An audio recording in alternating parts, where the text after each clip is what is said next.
What is wrong with you guys? When is this gonna end?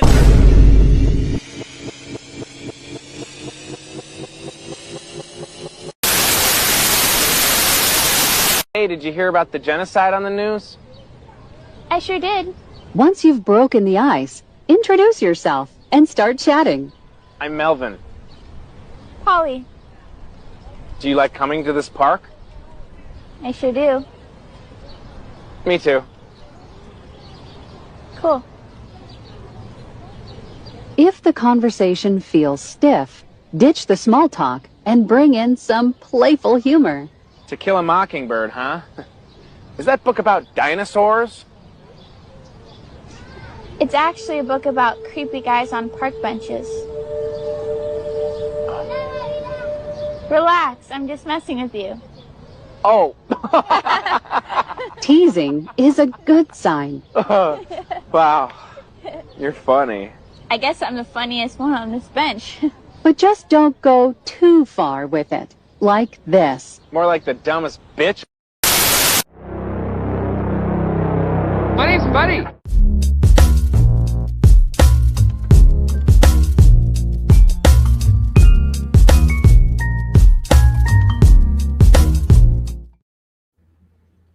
You know what that guy said, right? It was like Fremer's comments on a certain video. Dating tips. That was 100% where Kurt Cobain got the inspiration for Polly. Telling you. Yeah, right there. Chris, is that a book about dinosaurs? Damn. Listen, you dumb bitch. Oh, jeez. Ouch. Unbelievable. Well, what a That was the time to best be- intro we've had. What's that? That was up there. That was one of the best intros we've had. That was up there. All right. Hey, we're trying to climb back. We're trying to climb back. We were off a couple weeks. I lost a little MPH on the fastball, but let's see who is joining us. Henry, I think first comment award goes to Henry. Soifus Noise is here. Slightly. I am one of us is here. Good evening. The man, the myth, the legend, DG Mono Rich. Well, this is my first time being present at the beginning of a stream. Hello, Rich. Great decision. Life is only going to get better from now on. So I commend you on this excellent choice. Excellent choice. Wyoming Dave, soon to be Wisconsin Dave. Wisconsin Dave Light. Good evening. How are you? Let's see who else has joined us. Sound Mind Tom is here. There's no thinking and record collecting. Well, perhaps we'll get into that. Novice Nick is here. Good evening. Good to see you, Nick.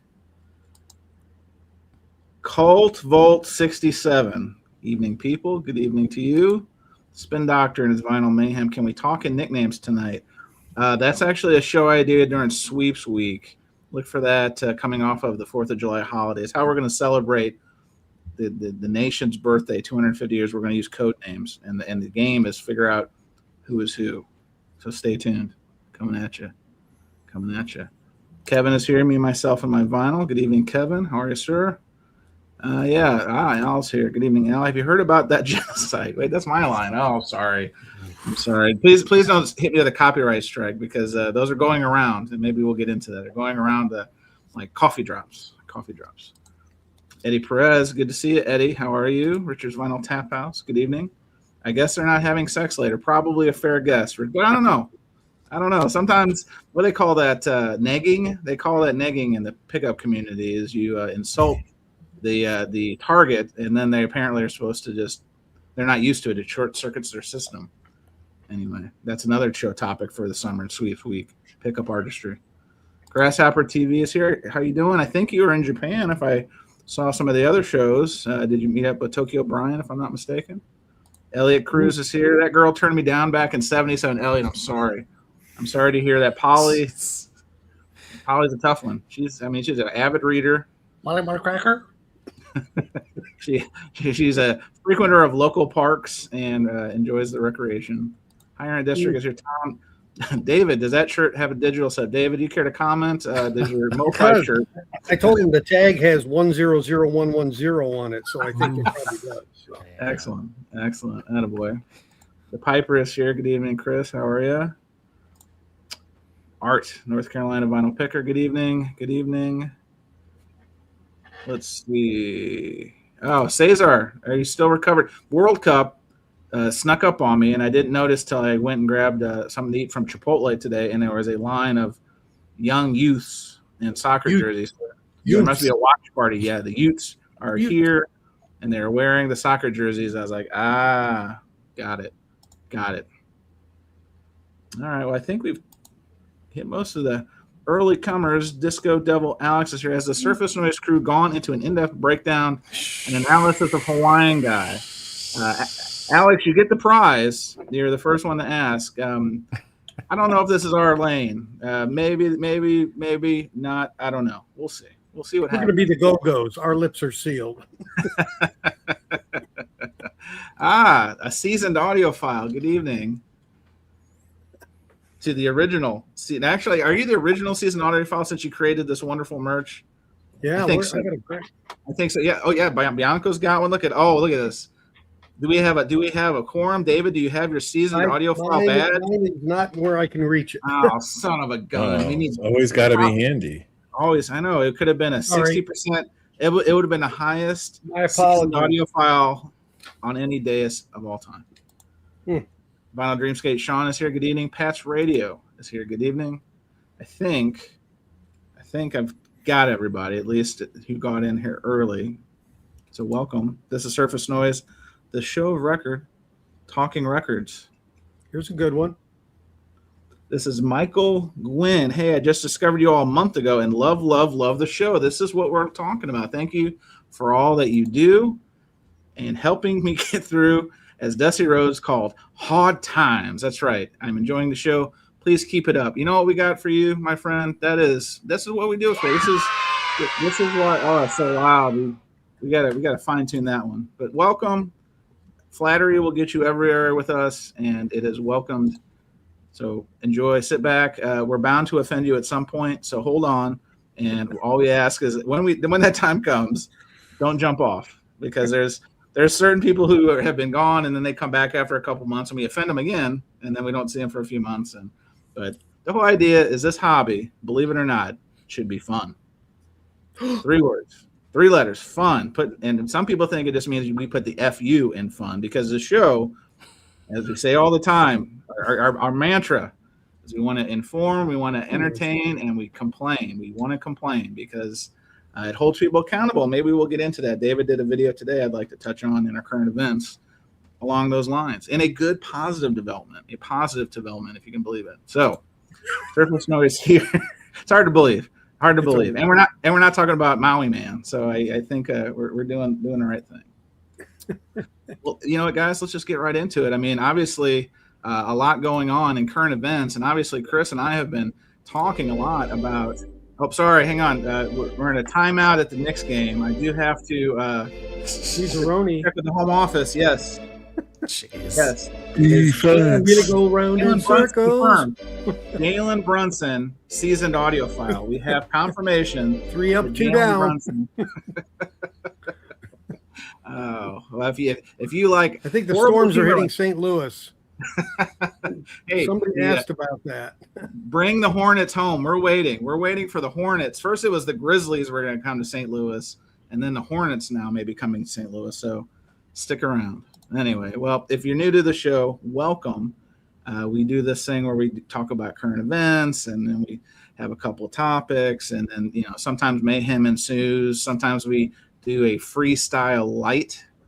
Sometimes we call it bonus tracks. We're just all over the place. We're like ADHD for the record collecting hobby. But the good news is we do have some current events to talk about. So let's just cue that beautiful voice, Arnold. I've got news for you. Definitely have news for you. But I'm going to kick off the news, and it's very topical because it was on my short list. So, David, you did a video. I think it came out today, if I'm not mistaken. And it's newsworthy. Obviously, it's CDs. But as we, the show of record, talking about record, have long advocated, CDs are back. So don't get it twisted. But David, do you kind of want to recap the high level of the story, and then what your video was talking about with Mobile Fidelity and the Van Halen 1984 SACD? What's going on there? Yeah, so they released an announcement that the community of listeners, this is SACD/hybrid CD. People have been saying that they wanted more bass and that it wasn't sufficient. And so they're going back and remastering the Van Halen 1984 SACD hybrid. And so those who have bought them can arrange a replacement disc, keep your packaging of that to get this new, more bass-worthy copy. Now, if you like the one you got, you don't have to order the replacement. But they're doing that basically not out of error, but out of, listening to the people who buy these things. And so, for me, that's a positive. They've done that with this. They did it with Tarkus, Emerson, Lake and Palmer when the channels were flipped. And they did it with Tango in the Night LP #1, side 1, that was EQ'd improperly. So accountability, transparency, and action, I think that's what we want. That's a good thing. He actually responded to the stimuli and the feedback of the community, and they're making a change. And I also completely agree with this comment. Rich is coming in strong tonight. I got to be honest. Digimana says, if only there was a knob on an amplifier that could give you more bass when you wanted it. Don't overthink it, Rich. Rich, don't overthink it. Don't overthink it. Man, yikes. Yes, Arnaldo raises his hand. Look at this guy. Arnaldo, yes. I'm Arnaldo. The channel is Fidelius Frequency. Right above me is Chris. Oh, no. To the left of me is Jason Rojas. So David automatically introduced himself, but we're here too. Awesome. Shots fired. Shots fired. Damn. I failed. I'm so excited about that big Knicks victory. And Start over. We can see the intro again. Arnaldo served me. He served me right. He flipped me up like a flapjack and served me. So yes, a quick introduction. If you don't know the show by now, concert buddy here, you there, David Bianco right next to me, Safe and Sound Texas Audio Excursion, the Groove Seeker, aka the Tone Bro at Chris, his fellow New Yorkian, Arnaldo channel, if you don't remember, it's Fidelios_frequency, and then the VC villain himself, Jason Rojas. So yes, thank you, Arnaldo. Thank you very much. You're welcome. But I was interjecting because I would like to know if they can also, if MoFi can also redo the Michael Jackson Dangerous. I think the top end was a little too rolled off. So if they can redo that one, I'd greatly appreciate it because everything else was great about it, except, I couldn't hear the hee-hees very well.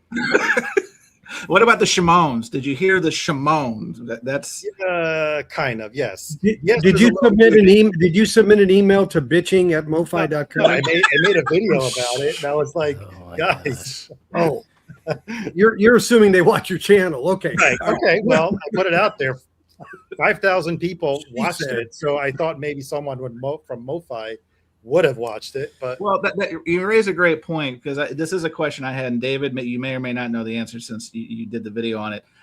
How did they? Was this just like a Hoffman Forums thing that went awry? Like, how did? Because MoFi was apparently their statement said they listened to the community.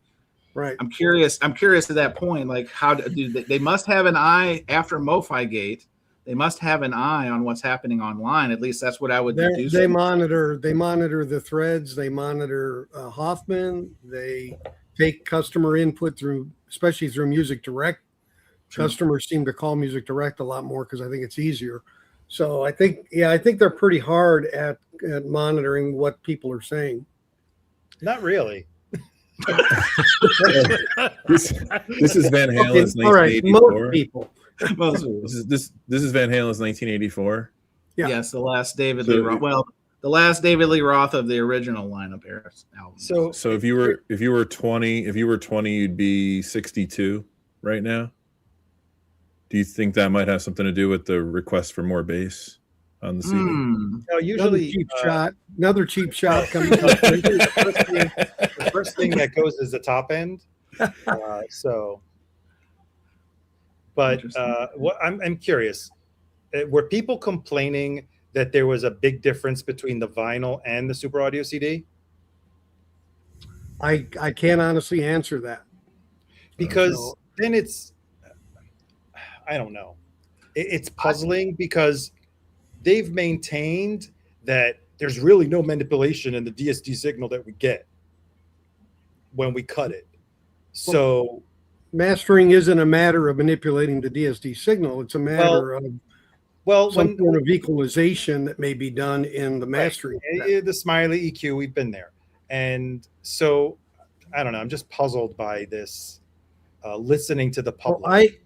It must have been enough for them to do something about it. That's for sure. They didn't listen? Did anyone else listen to this?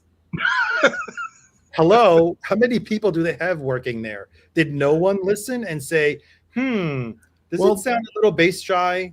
No one caught the Tango first LP issue. No one caught the out of phase of Tarkus. So yeah, that does question the quality control within the process. Yeah, or maybe they should call Kevin Gray and he'd fix everything.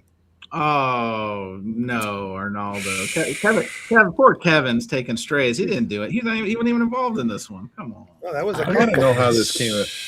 When did this SACD actually get released? A couple weeks ago, right? Or within the last month or two, yeah. Because it came out at the same time as the vinyl version came out, which is maybe a month ago, 6 weeks ago. I watched Melinda's review of the vinyl one step, and she loved it. So, see, I've heard she liked it. A friend of mine liked it, but then I was reading the forums, which is always a dangerous. Again, the Hoffman forums, the butthole of the vinyl community. There are some really nasty comments about it. So I don't about the vinyl. About the vinyl, yeah. Like what I was told was, if you liked the Van Halen one they did, because I got Van Halen 1 and Van Halen 2. I liked Van Halen 1. I did not like Van Halen 2. I don't know what the differences were or who touched it differently or whatever. The tapes were, who knows. So I was kind of like off put by how bad Van Halen 2 was. So I haven't bought it any since. But I was told this would be the one. If you're going to have any of that early DLR catalog, Van Halen 1 in 1984, those were the best ones. Fair Warning's okay. I think they did Diver Down. I don't know if that came out yet, but anyway, so I don't know. Does that make me want to plop down 100 plus on it? I don't know. The Quiet X is very good. Original pressings are very good. Jason, I think you were the one turning me on to the Quiet X, if I'm not mistaken, years ago. So I don't know. Yes, there we go. On cue, Mr. See-Through Vinyl himself. There we go. Reign supreme. Attaboy, Professor. Did any of you get the Van Halen 1984 one step? No. Okay. Is this challenge accepted? Is this? Are you tempted? Yes, I'm very tempted because I'm a bit confused. These consumers, the SACD fans, whatever, they wanted more bass. It's a Van Halen record, right? There's a guitar. It's named after, Eddie the Van guitar Halen, player, the drummer. Yes, I think there's a big Michael Anthony movement that we're not aware of, Jason. I think the tides have turned. I'm a bit lost here. You know what I'm saying? Like, if you add more bass to that record, could be. It's a bit confusing.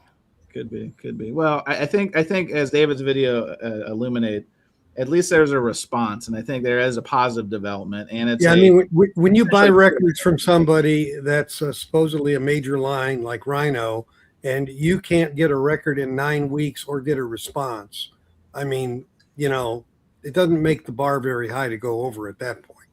I think Jose actually is absent tonight because he's actually driving to Rhino headquarters to speak to somebody about where his latest order is. He will find nobody. They don't exist. They exist in Steve Westman's garage, maybe, but I don't know where else they are. Because I went to Hollywood and I couldn't find them. So just today I was looking at the Facebook group. Yeah, and someone was really laying into Rhino, basically saying, it's been 6 weeks that I've been waiting for an order.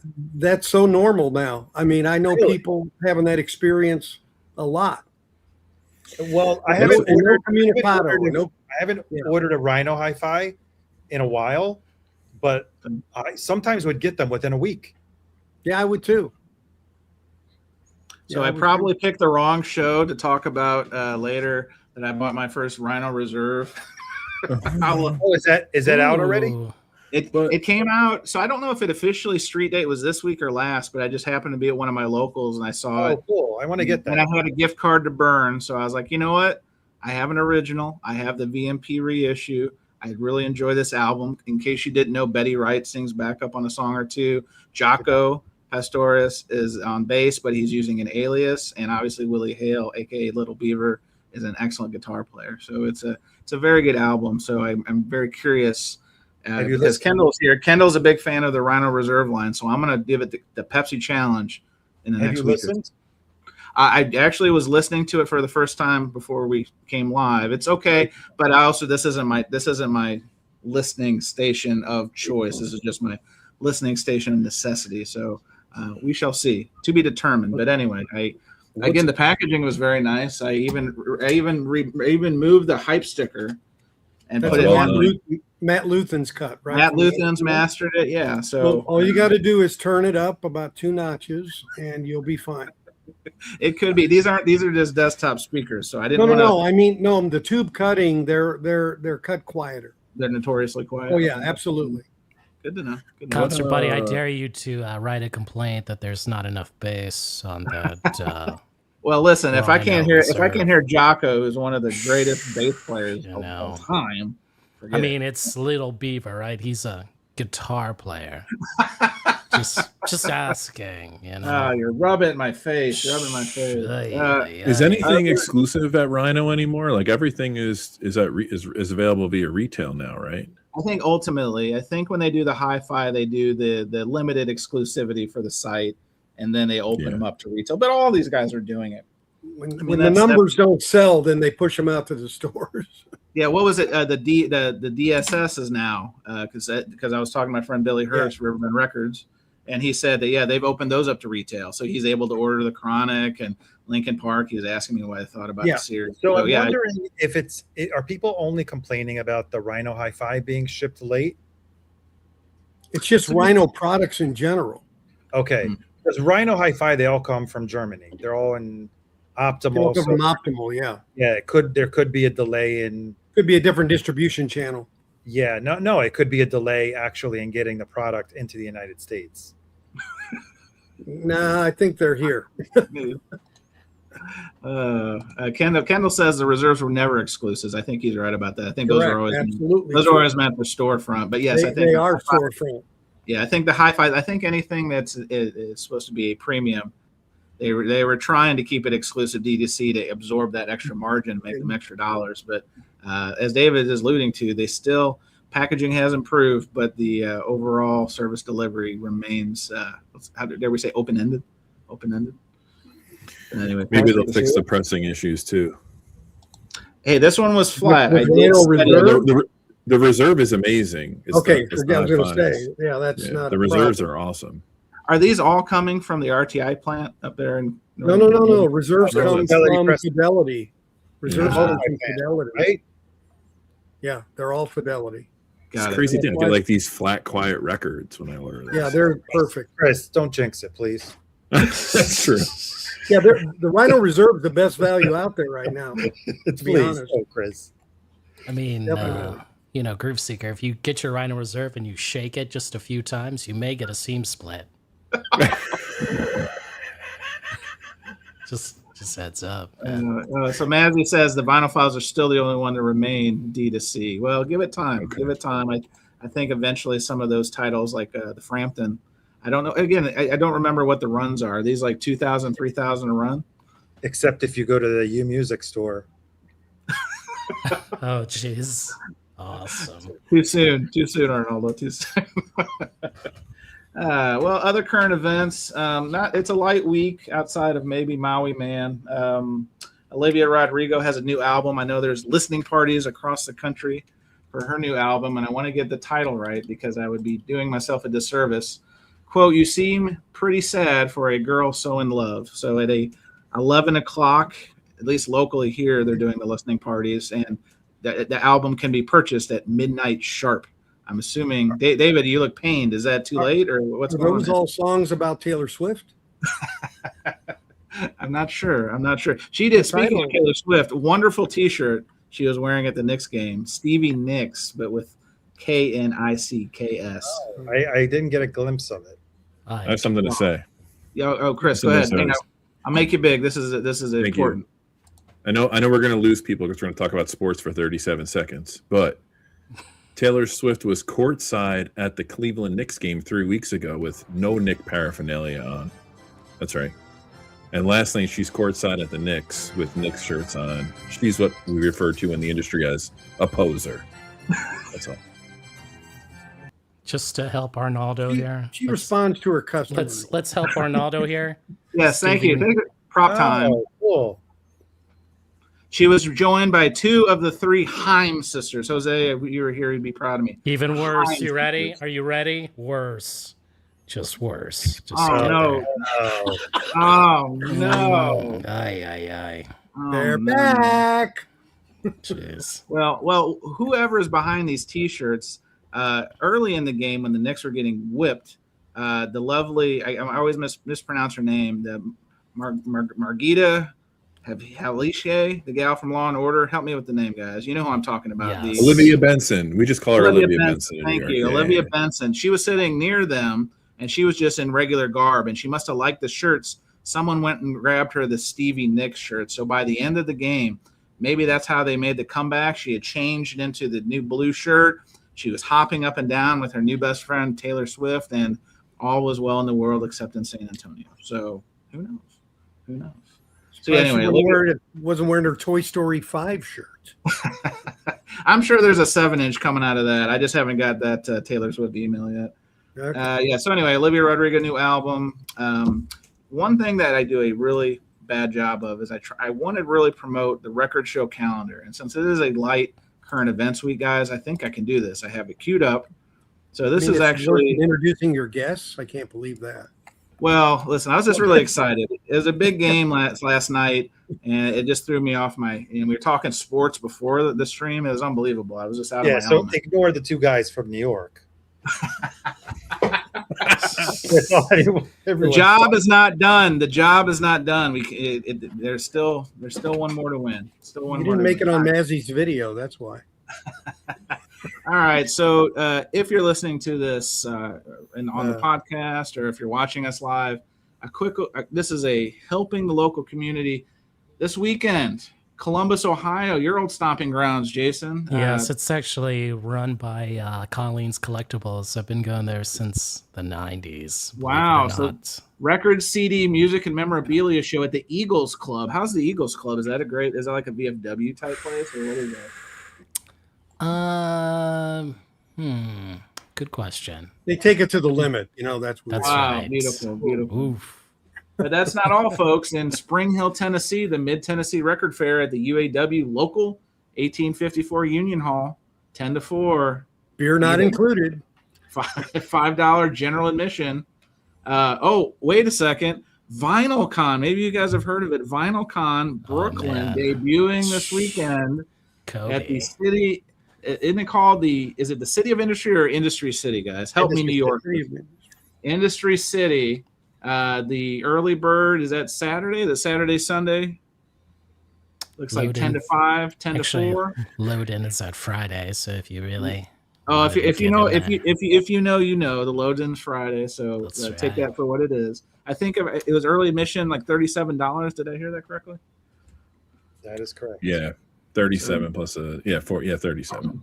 So look forward to hearing from our delegates, the Groove Seeker and Arnaldo, and then obviously other VCers. DJ Richmond, I'm assuming, is going. Dom, the usual suspects. I'm curious how that will play. So full report next week, but good luck to Kobe and the Sellers in Brooklyn. Elliot, be proud. Clemens, North Carolina has made the show. Clemens Record Show at the Village Inn Event Center on 6205 Ramada Drive. So I'm assuming this used to be a Ramada. 10 to 4. Admission, wait for it, free. So get in. Ooh. And then you ready for this? Portland, not that Portland, Maine, the Vinyl Record and CD Show at the Fireside Inn coming at you. 9 to 3, admission $2. 16 and under free. So boom, boom, boom. What do you know? Free tattoos. Free parking. No, I'm curious how VinylCon's going to be this weekend. This will be a good litmus test for it being a regular series, or I mean, dare I say, I know they're trying it twice a year in other cities. Do you think New York could eventually latch on to be twice a year? Because that would be competing in essence with WFMU in the fall. Yeah, we'll see. Well, anyway, we've been working. I just learned today that my favorite vendor is going to be there. My favorite vendor from France, bringing all the bringing all the UK pressing. So he's going to be there. Yeah. And 2 announcements, Chance. I don't know if you're finished with the vinyl announcements. Shit. None of us do. The channel is Fidelios_frequency. If you guys don't know, Arnaldo talking right now. No, you want to pull up the what is it, the 50th variant of the Rolling Stones? Actually, what Arnaldo was going to say that the MoFi Michael Jackson Thriller SACD has enough bass. Okay. I'm talking about the vinyl. And then no. Jack White announced a new album today. Good call. Yeah, Jack White. Yeah, that is breaking news. Good call there. And, yeah, so to what Arnold is talking about, we'll do one at a time. Hang on, I'm playing catch up. So yes, Arnold is right. The Rolling Stones have a new album calling I don't know if you've heard of it. It's called Foreign Tongues. And magically, if you remember the highly successful baseball line they did on the last one, now they've partnered a co-op with Marvel to make records with Look at that. With Wolverine, Thor. If you wanted a Wolverine with comic version of this album for the low price of $69.98, they got you. I mean, you never knew that Thor was going from Asgard to exile on Main Street. Damn. Well, listen, Jason, he's not the only one. Good old Steve Rogers is here, Captain America. He's ready to jump on your turntable and fight Hydra from the comfort of your listening room. $69.98. So yeah, Man, but 2 here's LP. the good news. Woo. Oh no! Now I'm getting hit with all the ads. This is getting uncomfortable. So, needless to say, Captain America, Thor, Spider-Man, Wolverine. I was waiting for Groove Seeker to bring it up because he's the one who broke the news yesterday, or was it 2 days ago, Chris? I think it was sometime earlier in the week. I mean, nothing says great American culture collaboration than picking a UK band to collaborate with Marvel. What? Come on. Well, how many bands would want to sign up for something like this? Let's just keep it real. The Stones will sign up for anything. Let's be honest. They're going to be on Subway Cup soon. See, Concert Red, you did this wrong. You should have showed the Stones' original cover and then showed the Marvel cover. Which one would you choose, right? This is like... I just can't win tonight. This is I'm a sorry, double viewers. negative. I am double sorry. negative, you know? Well, to Arnaldo's other point, yes, Jack White has a new album. This is really, really new news. I even saw a video where he was making some of the artwork. Apparently, I don't know if there's going to be color variants, but the artwork is snazzy, as the kids say. Look at that. Frozen Charlotte, the name of the album. And you've got a big skull. He was doing a pink skull for some reason, but this one is blue.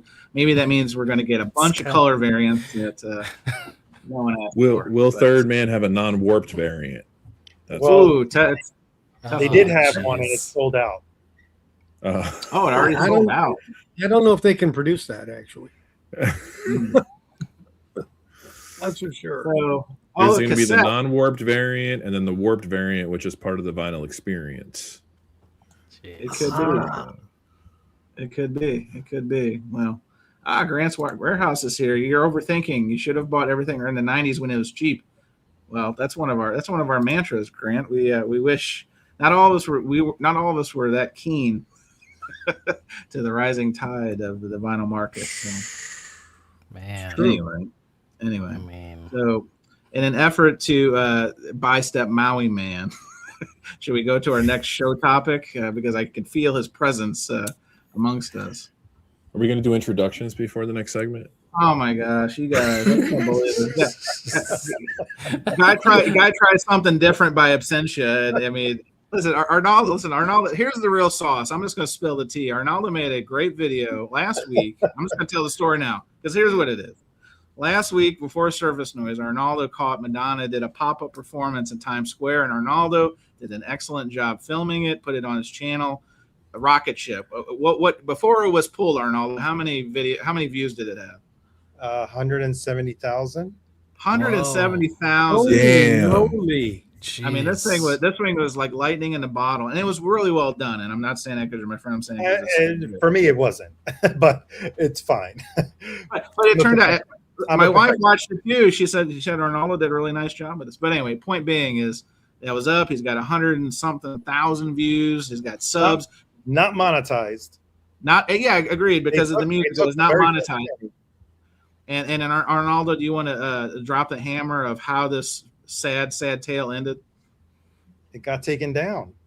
Oh gosh. Which often happens to Madonna, I might add. But and you want to know the crazy thing? There's two channels that had screen recorded because Grindr, Chris, that's the dating app that was sponsoring the event. Had a live feed of the performance.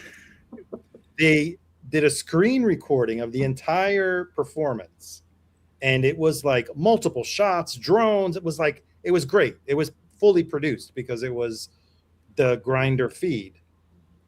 They snagged the screen recording and put it up on YouTube, and one of them is still up. So send me the link. I'm going to report it. I did on behalf of my friend. Too late. He already did. He's like, already did. Vengeance. Well, Arnaldo, I think there's only one thing I can say in an instance like this. Shame! Shame on you, Maverick, for trying to silence a emerging content creator on the YouTubes for just sharing his fandom of Madge. And you know what? It was disappointing. It was probably, except for the guy that outright stole the Grindr feed, right? It was the second most watched. Clip that off. Stole the Grindr feed. We're going to put that on a t-shirt. I stole the Grindr feed. There were so many comments of people. I couldn't even read the comments because they were on foreign languages. I had to use the translate. They were like, "Oh my God, that's so great. Thank you so much for posting." You know, it's like, if it made people happy, who cares? I didn't care. I knew it wasn't going to be monetized. So it wasn't, but goes to show. It goes to show you try to do something nice, and then YouTube just wants to, and a record label. No, it's not YouTube. Yes, it wasn't. And I got the letter indicating the hired guns. It's a company it's a firm that my company also uses for takedowns. Oh. They go to this company. It's called the Gray Zone, and the Gray Zone requested that your video was removed. Well, Arnaldo, I'm sorry you had to go to the Gray Zone. Now I know what the Gray Zone means on the parlance. So what a mess. But yeah, I saw the videos. I did think of putting it up again with just muted.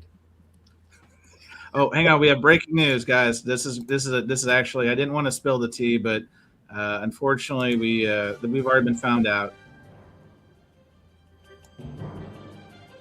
Chase, I wish you hadn't revealed this, but new show sponsor Grindr is now officially sponsoring Surface Noise. But Chase, there's no E in Grindr. Even I know that. Chris may not know that, but Spell check. So room to grow there. But yes, Grindr, we've ended a multi-year agreement with. As I messed it up. So yes, Mazzy, add Madonna to the wanker list. Oh Whoa. no! Yes. Wow! Shots fired. I love Madonna, but come on, bitch, you don't need any more. Bitch, you don't need any more money. That's a t-shirt. Damn. I don't know, Arnaldo. You want to replay that intro again. You know what I'm saying? The video. If you quantify 200,000 views, you know how much that is? Teach. It's like it's a couple $100. Oh. Yeah, that's it. Wow. That's all. You need 1 million views to make $1,000. So point counterpoint. Leland's right. The wanker list is reserved for Hawaii residents only. This is a 2026 exclusive. So, Leland, thank you for bringing that to the surface. All right. Well, not all artists can be as cool as this guy, right? Oh, Bianca will use any opportunity to flash the Jack White picture. I intentionally stayed through at least part of Sunday this year, hoping a celebrity like Raekwon or Jack White or maybe one of the Supremes would walk in, and I don't think anything happened like that. No, like Capadonna there. I think it was like John Stamos's college roommate or something like that. That's as good as it got. No, it was Jesse Plemons was there. He came to the record show? Really? Yes, he did. He actually did. The Austin record show? Yeah. I know he was in town for that TV festival thing and the Friday Night Lights anniversary, but he came to the record the Sunday after I left, I'm guessing. Yes. Of course, that's what happened with Jack White. It's probably happened like when we were like getting that Jim Sullivan record. Son of a gun. Well, I don't know. Hey, good news, Arnaldo. Adam has your back. He says Arnaldo's bringing the smoke tonight. I'm here for it. So you're right. I'm taking strays. Madonna's taking strays. No one is safe. This is what happened when the Knicks are on the verge of a championship season, and Arnaldo just the testosterone is high in New York City right now. That's all I can say. But anyway, good news. All right, well, show topic de jour, and be completely transparent. Maui Man did kind of inspire some of this as the rumblings began about a return to DSD Gate and yada yada. Again, there's other places you want to learn about that stuff, but it inspired me or perspired me to really come up with, are we overthinking record collecting? And I say this because I think everyone collects for different reasons. Everyone has their different motivations. They collect different things. They change what they collect over time, but I can appreciate being very granular and very hyper-focused on something, but at the end of the day, like I said earlier, shouldn't this be fun? And I think, are we being too critical about certain parts of it? So, David, I'll start with you since you're back after your world tour. Do you think, as a whole, are we overthinking this thing now, or is it just becoming more nuanced as we are more informed, more engaged, and more passionate about things? Well, I think there's a portion of the community that is passionate, engaged, and heading in the right direction. And I think there's another part that's headed for a large brick wall at high speed because they're basically sucking the air out of the fun of the hobby in a way, and I think that's, and without the receipts, and that's, to me, that's problematic. But I think the overall community has a pretty good handle on what it needs and wants related to its collectability. One of the things I learned at the Making Vinyl conference was how much of what's being bought today is on the collectability side as opposed to the listening side. The whole thing, everything's changing with the market in terms of why people buy, what they care about. A lot of these things are not quite the way they've always been. So there's definitely a shift going on. Groove Seeker, what do you think about this? Because, within the last year, you were one of the hottest superstars in the YouTube vinyl community, making videos, multiple live streams. You and Joel are doing the sports recaps now. But do you think as a whole, because, again, the vinyl community is much more than just the YouTube piece. I say it all the time. They're the people at your local stores, or the people at the antique malls, or the people who just do it for fun. The kids, the children, they're part of this too. Do you think, Chris, the more we learn and the more we invest our time and wages and so forth into this, are we overthinking this? At the end of the day, as the Norman Maslov opines, it's about the music. It's the music stupid, I think, is a trademark term. I don't want to get zinged with copyright, so please don't do that. But Groove Seeker, what do you think about this? I think that the shift that I've seen over the past year has caused me to kind of block out a lot of what people are talking about. I don't even know about this Hawaiian guy thing. I have no idea what's going on. I have no idea what you guys are talking about. I've seen the videos. I watched one video on it to try to get a recap, which was a very good video. But it gets to a point where the narrative becomes a collective overthinking, and I'm just like, I don't care anymore. I'm just going to buy the records I want to buy for my reasons and nobody else's, and kind of stick to it that way. I do have a question for Bianco though. Yeah. What do they mean by the collectability? Are they talking like new records for collectability? They're talking about variants where all the variants are being bought and they're not being played, and that kind of thing. So I've been saying this for a long time. I don't know if Decoy's in the chat, but I get this eerie feeling of this is becoming like baseball cards in 1994 at times, where there's like a manufactured collectability, and the fact that like making vinyl conference, that was one of the big takeaways. That's kind of worrisome to me, that if you're manufacturing for collectability, it's by they're not manufacturing. Yeah, the labels are obviously doing it, and I'm just saying the RIAA is showing stats that show that the consumption, the numbers are up, but the question is, why are the numbers up? Are they not up organically? Are they up because somebody bought 12 versions of Taylor Swift's last album? Well, it wasn't like the person did buy them, but it was also the label decided to make these. Absolutely. Variants. They're reading the crowd. They're reading the younger crowd and the people that are into this part of collecting. And apparently they're not wrong. Yeah. So I mean, I don't overthink it anymore. I think like I just buy what I like to buy, and the only overthinking that happens is if like the circle that I'm in with you guys like recommends something or has a take on something, then I think about it. But like I don't know, it's a little overwhelming, and getting involved in all that kind of ruins it at times, to be honest with you. At least for me. I don't care about the controversy as much as I thought I used to, or thought I did. Rojas, what do you think about this? Because as we learned in Austin, you are getting rid of your records, and you're getting rid of good records. Not getting rid of all records. You are literally driving the the CD train. Do you think? Obviously, you spend time on your channel doing the shootouts, and you've been a proponent of critical listening for some time now. Do you think that we're overthinking this, and is this also fueling your desire to go back to CDville?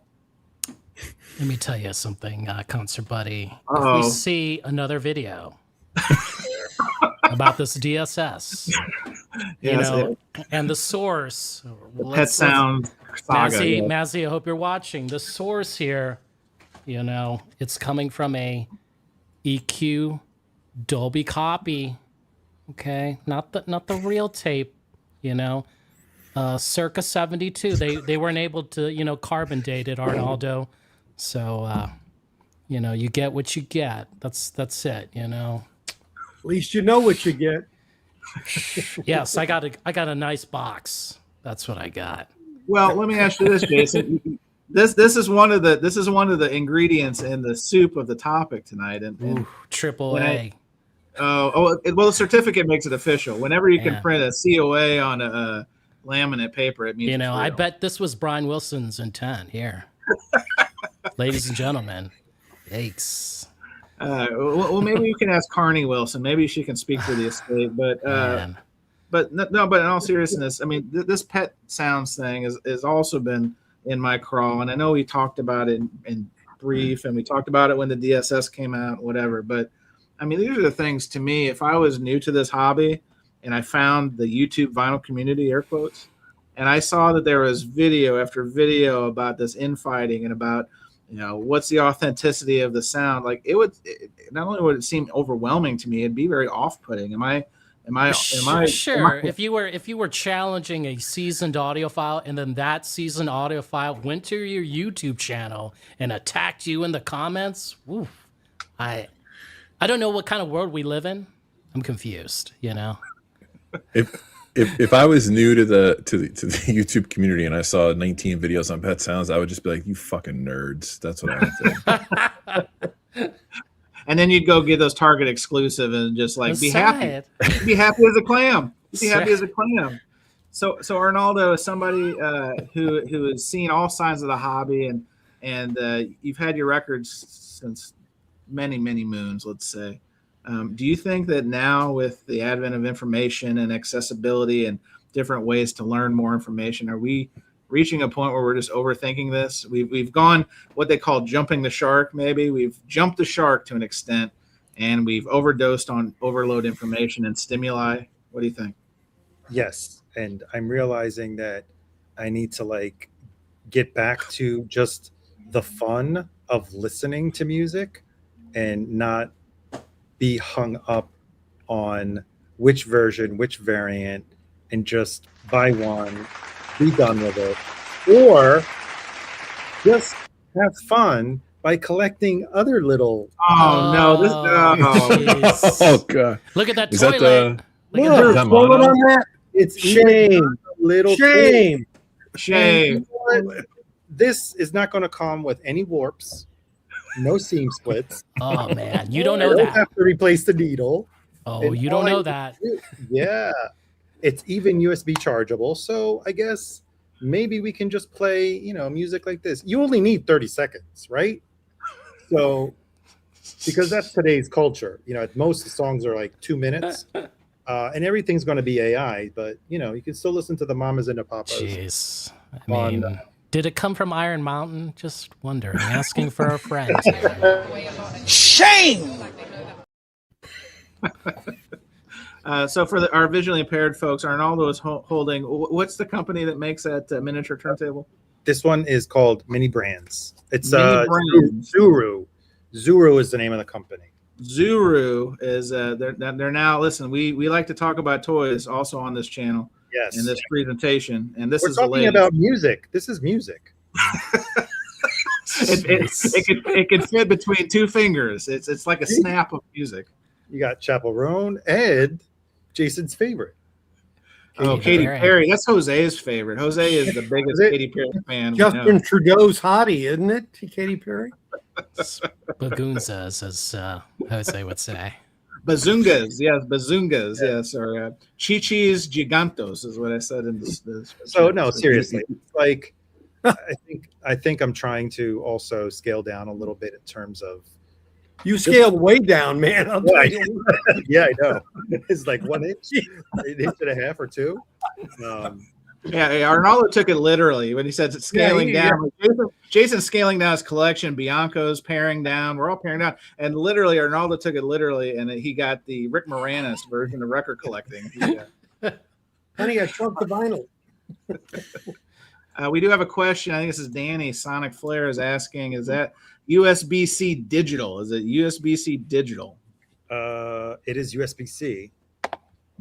That's the charger. The USB-C is the charger. Okay. USB can only be digital.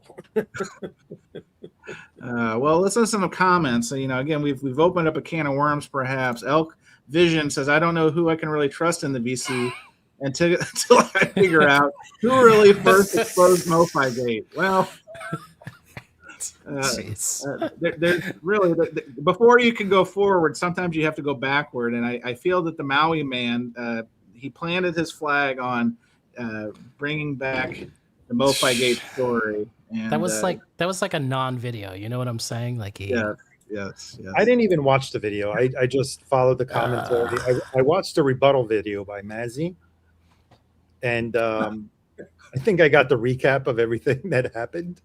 It's I don't know. It's a pissing contest. Can we say that? I think so. Arnaldo, is that available on Temu? Kevin wants to know if that mini record player is a Temu. Is that where you can acquire it? No, Temu is a scam. Yeah, you got that right. Oh, well, as somebody who purchased a area rug from Temu, and I was expecting a very large area rug, and you know what came? It was about the size of a bath towel. It was about the size of a bath towel. So it was a welcome mat. I messed with the metric system. Yeah, I was like, oh, this is great. It can go right in front of my record player, and it looked like I could take it to the gym and wipe my forehead with it. So. Given the size of the houses and the countries that was made, that is a huge rug. Fair enough. You're probably right, David. You're probably right. A couple of comments. JRB Tech says, we aren't overthinking. We are running out of things to gripe about. This could be true. It's John Bandy. Bando. My man. Bando. Hey, John. Bando. Herkimer says the Pet Sounds DSS is the Princess Diana bear. Don't get into a Mercedes with that record. I can tell you that. Is that a Beanie Baby reference? I think it was the collectible. Elton John's "Candle in the Wind" is playing, and nothing honors the former Princess of Wales more than buying a commemorative Beanie Baby for Princess Diana. So I do remember that. This is something I remember. Cesar, I apologize. You probably left this. I did star your comment. It just didn't flow with where we were, but Cesar had some breaking news earlier. There's a new album by Sublime coming out tomorrow. Local H has a reissue, As Good as Dead, and the Strokes' new album release has been delayed. Yes, Cesar, I heard about that. Julian Casablancas said that he needed more auto-tune on the vocals. No. He did not say that. What he said is that the album needed more bass. Arnaldo. Yeah, I thought he consulted with MoFi's PR firm and said, "Oh, we've gotten feedback from the community that the new songs suck, so we're not going to release the album." Right. Now, this is a fair point, and this is why I didn't catch it at first. But Mazzy says, earlier comment cannot be John Bandy because it was only one line. It was an only one line. And then, as you actually know, John puts a lot of thought into his comments. So this Bando, I mean, are you turning over a new leaf? I think he was just getting to the point. He's just getting to the point, Mazzy. I think it's all good. Cliff notes. The fun gets sucked out of it sometimes, but it's going to be a hell of a lot of fun walking through Brooklyn, seeing Arnaldo and Rich and Dom and all the guys. And when everybody's like a crazed madman for 3 hours and we huddle up in the corner, like, "What'd you find, man?" Like, that's what it's all about. That's where it gets back to brass tacks, right? That's like where the fun is still there. Like even seeing Jason last weekend and hanging with those guys, a lot of fun. I went and caught the basketball game at a bar. Rich was there. Rich was a Spurs fan for the weekend. I think he's back on the good side as things have unfolded. But yes, Chris, you're exactly right. The fellowship and geeking out, air quotes, with fellow collectors, like I think that's still real. That's still authentic. I think sometimes there's just so much of this out there. It's the golden age of reissues. It's maybe the golden age of record collecting in a lot of respects. But I think if you can look past that and really remember, keep yourself centered about why we do this and how we do this and why we really enjoy this. I think that's my Jerry Springer conclusion of the topic. So final thoughts. Rest in peace. Rest in power, Jerry. Rest in power. But anyway, well, it's enough for our number one power hour. We've got still more. Did you ever notice though, Jerry and Michael Fremer have similar looks? Whoa! Are we? I mean, I just made that connection as you were mentioning. Perhaps a paternity test is in order? Maury Povich apparently is still on the air. Can we? I had this visual of a chair flying in front of Fremer. I don't know why. Michael Fremer does seem to be in the middle of all these faux controversies. I'm just going to leave that right there. Taking lessons from Bobby Knight right now, I think. Anyway, well, I want to thank my guests. This is what we call the wind down, and then we'll come back with bonus tracks. So again, I was a terrible host earlier. Arnaldo's going to literally get legal on the phone after this one. But thank my guests for joining me. David Bianco, channel Safe and Sound Texas Audio Excursion. He was going on some tour plans. He went to Vinyl Exposium. Check his channel out for where he's been and what he's been up to. David, thanks for joining us. Yep, thanks for having me. The Tone Bro himself, the 16th man of the New York Knickerbockers season. It is the one and the only Groove Seeker, Chris. Thank you for joining us. Thanks for having me. The biggest Pet Sounds fan I know, and arguably, do you have all the versions, Jason Rojas? Is that safe to say? No, I don't have them all, but I do want to say one thing before we end right here. Did you just say that MoFi one-steps are not AAA? Oh, no. Oh, no. Hey, breaking I'm sorry. news. Can I take a trip to Iron Mountain and ask them? Iron Mountain is on line 1, Jason. Would you like to speak to customer service? And then the man, the myth, the legend, and you'll see if you see him in Brooklyn this weekend. Like the B-Boys used to have the old boomboxes on their shoulders. Arnaldo's going to have that little turntable on his shoulder like a parrot, like Coco Beware. Can you imagine Arnaldo? Hey, can I play test that record? Right, exactly. You got to do like a Radio Raheem thing, like USB, motherfucker, B, motherfucker. So the channel is Fidelios_frequency. It's caught the ire of Maverick record label and Madonna. So you know it's big doings. Arnaldo, thank you for joining, and thank you for holding me accountable for the faux pas of hosting failure that I did. Great.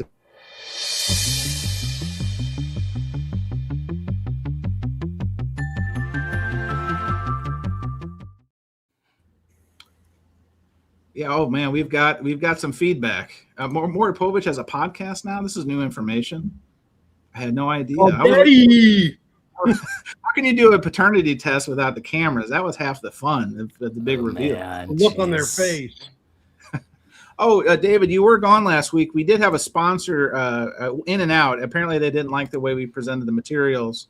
Apparently, there was a step missing, but I thought it was important. Do I still have it? No. Oh, it even got pulled from my list. Maybe next week. No, maybe next week. Next week. It's under repair, as they like to say. But is that the burger place or the? No. Yeah, protect the lasagna. We had quite the conversation. Let's see. Where have you been, Rojas? He's here every week. Rex, he's here every week. He meant about the MoFi thing, I think, is what. Oh, my bad. Listen, I'm trying to catch up with comments here. Paul Breakfast King of Loyola says hot pokers. Is this the new buzzword? I know there was hot stampers. Tom Port brought that into the vinyl community lexicon, but hot pokers, is this where we're going with some of this stuff? I don't know. Can I just say something about this MoFi thing? Wasn't that? Make them big. Wasn't that 2022? Why are we still talking about it? Hey, it's 2021 actually. Because somebody broke the story first, Arnaldo. No, it was 2022 because the Thriller came out in 2022. That matters, because somebody could have broke the story first, but they held back. I can swear. I don't name names unless it's Madonna who took down my video. Bitch. Bitch. That's a compliment. Someone told me at least 2 weeks before it all exploded. Listen, I can't name names, but I was told the same thing 2 or 3 weeks before that. Listen, you guys, I'm gonna hold you to task. People that think broke the news didn't break the news. They blabbed because they wanted attention. They wanted to create a stir. No. Drama. Just because you guys didn't have the cojones to drop a dime like young Michael Esposito did. I didn't have a channel back then. I did with the Washington Post with Jeff Edgars. Just because you didn't have the cojones, Mike doesn't deserve those strays. I didn't have the receipts. I had a rumor. So guess what? Everything that Esposito and 45 said, and now we're talking about it, even though I said we shouldn't be talking about it. There were no receipts. There were speculations. They were just speculations. Now, there was a contact, I think, made from a person who's in MoFi to Mike directly. Ooh, a mole. Show me the mole. No, the video only posed the question, how is it possible? That's one way of saying you know what you know. Hang on, Chris has got important information. Yes. It's a macadamia guy. A Hawaiian guy. You want to come up? We'll get you a link. Yeah. Okay, good. Oh, Rojas gave you one. Okay. Oh, okay. We'll see you in a couple. Okay. He's coming here to set the record straight. About time. He's tightening the ponytail. I don't know if these little boxes are going to be big enough. So here's the beauty of the internet, right? So Rich has his comment, right? Rich says that In Groove podcast episode was funny. Mike talked about it for like 30 minutes, and the other guy just sat there and said, Leland. Introduce you to the other guy. He's here. It's Leland. Leland. Leland, can we rebrand the channel guy? What do you think about that? I think that would be amazing. Oh, hilarious. Leland, I love these guys are great. But yeah, to your point, Arnaldo, it's hard to not talk about it, but it's being talked about in other places, and I think that's enough. I mean, so how about next year we do an anniversary. Of 5 years. Next year. The anniversary of the DSS Pet Sounds, right? We rehash it all over again. Jason, are you ready for that? Man, hang on, Arnold. We Arnold, can do breaking news. Vinyl Me Please is back, and they're reissuing Pet Sounds for the 60th anniversary. 61st. You want to talk about a shitty situation in the industry? That's the one right there. Yes. Where the hell is that? Nowhere.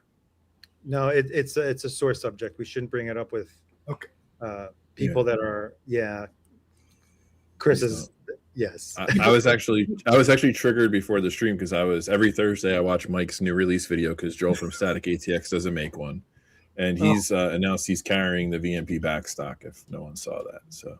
Oh, breaking news! Oh, Chris, I wish we could have had that in current events. I couldn't find a way to work it in. I'm sorry. If you're looking for backstock of Vinyl Me Please, the ingroove.com has got you. Vinyl Me Please backstock. So if you want the Q-Tip record nobody really wanted reissued, or who was that? What was that country one they put out? That Sam Hunt. Remember that? Yeah. I mean, they thought Sam Hunt was a good idea. Anyway, sorry. You want to talk about old topics? Vinyl Me Please. It's like a rash. It just comes back and never leaves. It's not good. It's not good. Oh, Kevin asks, I missed who this Hawaii guy is. Kevin. Oh boy. No. I think Kevin, no. I think miss is the wrong word. Maybe you were saved from the Hawaii guy saga. I think that's yeah. We'll save you and continue to kick the can down the street. John Bandy says never trust a pineapple. Well, that could be. All right. Well, back to I see Leland coming up in the chat. So back to the record at hand, as the line goes. We had this topic last week, and it fell off because we were just we were coming out of our hiatus, and we were working off the rust. We ran long on a couple other things, but Vinyl Genie. Thought this would be a fun topic because I think let's suspend our belief system for a second and propose if you could be granted a wish or two or three. We'll see how this goes. It could be about music. It could be about a record, the hobby itself. Like I wish that MoFi Gate never happened. See, that's a good example. All right. See, on cue. Thank you. So that's the spirit of the exercise. So Arnaldo, to make amends, a mea culpa for getting introductions last hour. I'm going to start with you on this one. If I could grant you one wish, if I was like Jambi from Pee-wee's Playhouse and I could grant you one wish, musically, vinically, if that's the word, what would it be? I'm not going to go on the topic of most desired records that I'm pursuing and stuff like that. Something a lot more practical. Do you guys have you ever watched Harry Potter? Of course. No. Whoa, Bianco, you've never watched Harry Potter? Nope. Okay. You've got like 40 kids. None of the kids wanted to watch Harry Potter? Come on. Wow. that surprises me. That surprises me. Anyway, I'm sorry, Arnold. Good. It's okay. Well, one of the characters, David, Hermione, it's about wizards, right? And wizardry. Well, I know what it's about. Okay. One of the characters, Hermione, I forgot, it was one of the later films. She has a bag which can fit everything in it.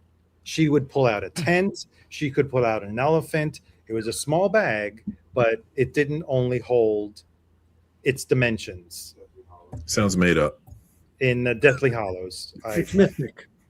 And I would like the equivalent of that bag for my record room, where I could have as many records as I want. Oh, wow. In a very compact area where I have endless possibility to collect. So this would solve the space conundrum. Correct. Of the many space. record collectors. Yes. Okay. Yes. I like that. A couple questions on this one, Arnaldo. Alex Beer and Vinyl wants to know what else can she pull out of that bag, Arnaldo? She could pull out probably the original Pet Sounds. That's where the tape went. Hermione. She stole the damn Hermione's bag. Oh, unbelievable. Unbelievable. Rick says she carried around bags of weed. Now that's very believable. I think those Potter kids are really onto some stuff. Unbelievable. Oh, well, it's going quite well when Rob Walker chimes in. Wow, this is going well. This is a new segment, Rob. Stick with it. We're gonna try to stick the landing. The plane is going down, but we're gonna try to smooth out the landing. Rojas, what do you think about this Vinyl Genie? I'm scared of where you may take this, but if MoFi didn't make all those thrillers, you know what I'm saying? We wouldn't have Hawaii Guy. We wouldn't have this uproar if they would have. Michael 45 may actually interact with other people on YouTube. I mean, if they would have just stuck to 2000, everyone wouldn't have been the wiser. No one wouldn't have known about it. Should I tell my bad joke? Yes. Okay. How did the audio file walk back to AAA? One step at a time.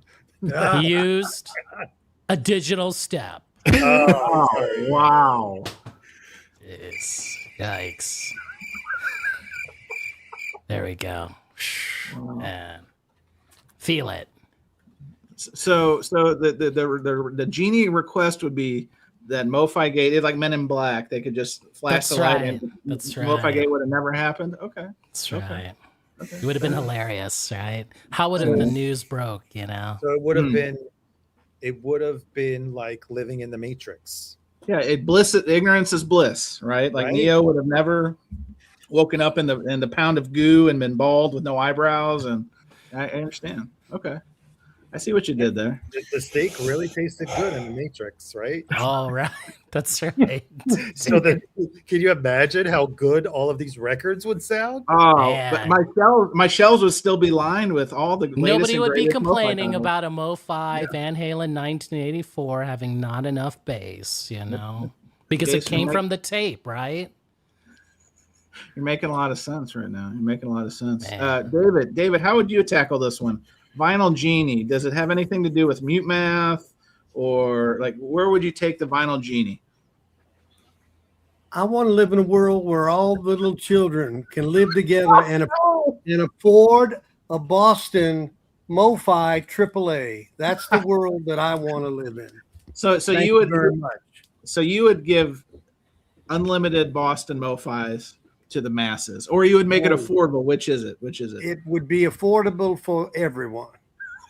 Thank you very much, David. That's the first time I've heard your Southern accent. I didn't know this about you. Is this? I got plenty of accents I could bring here. I'll tell you that. Well, new father Jasmine Mike is here. He says MoFi Gate's alive and the Knicks in 5. Strong, man. Strong Mike. Strong. You can tell Mike is getting plenty good. of sleep with the new baby. Yes, congratulations. Yeah. All right, well, Groove Seeker, Vinyl Genie is here. Mecca Lecca Hi, Mecca Heiny Ho. What can I do for you, sir? Do we get 1 wish or 3 wishes? I mean, maybe we'll run this back around the thing. Why don't you give us 1 and we'll see what happens. I'm going to assume 1 wish. I'll play by the rules, and I'm going to incorporate my trench mate from New York in this. If I had 1 vinyl wish, it would be that Chad miraculously releases the Marley UHQRs that I paid for 2 years ago. Wow. Oh, man. Well, here's an update for you, Chris. Oh, hang on, David. Wait, don't say anything until I do this. Okay. Breaking news. They're ready, but the storm of 113-mile-an-hour winds may have blown them back to Jamaica. Oh no, Arnaldo! Oh no! Jeez. Oh, just talked to Chad earlier. Should have used a DSD step. I believe you, but when a hustler from Louisiana makes a deal with a Jamaican royal family, I just feel like something else is going on there. Arnaldo, man. You got that right, man. I'm telling you, that's what happened. Every time we do that, that's what happens. Arnaldo, I'm glad you weren't on screen because David just broke the unfortunate news. I heard. I was hearing. Arnaldo, are you okay? Do we need to take a timeout? Because I know you were ready. You were ready. Every week, I get now shipping from Acoustic Sounds is like a stab in my heart.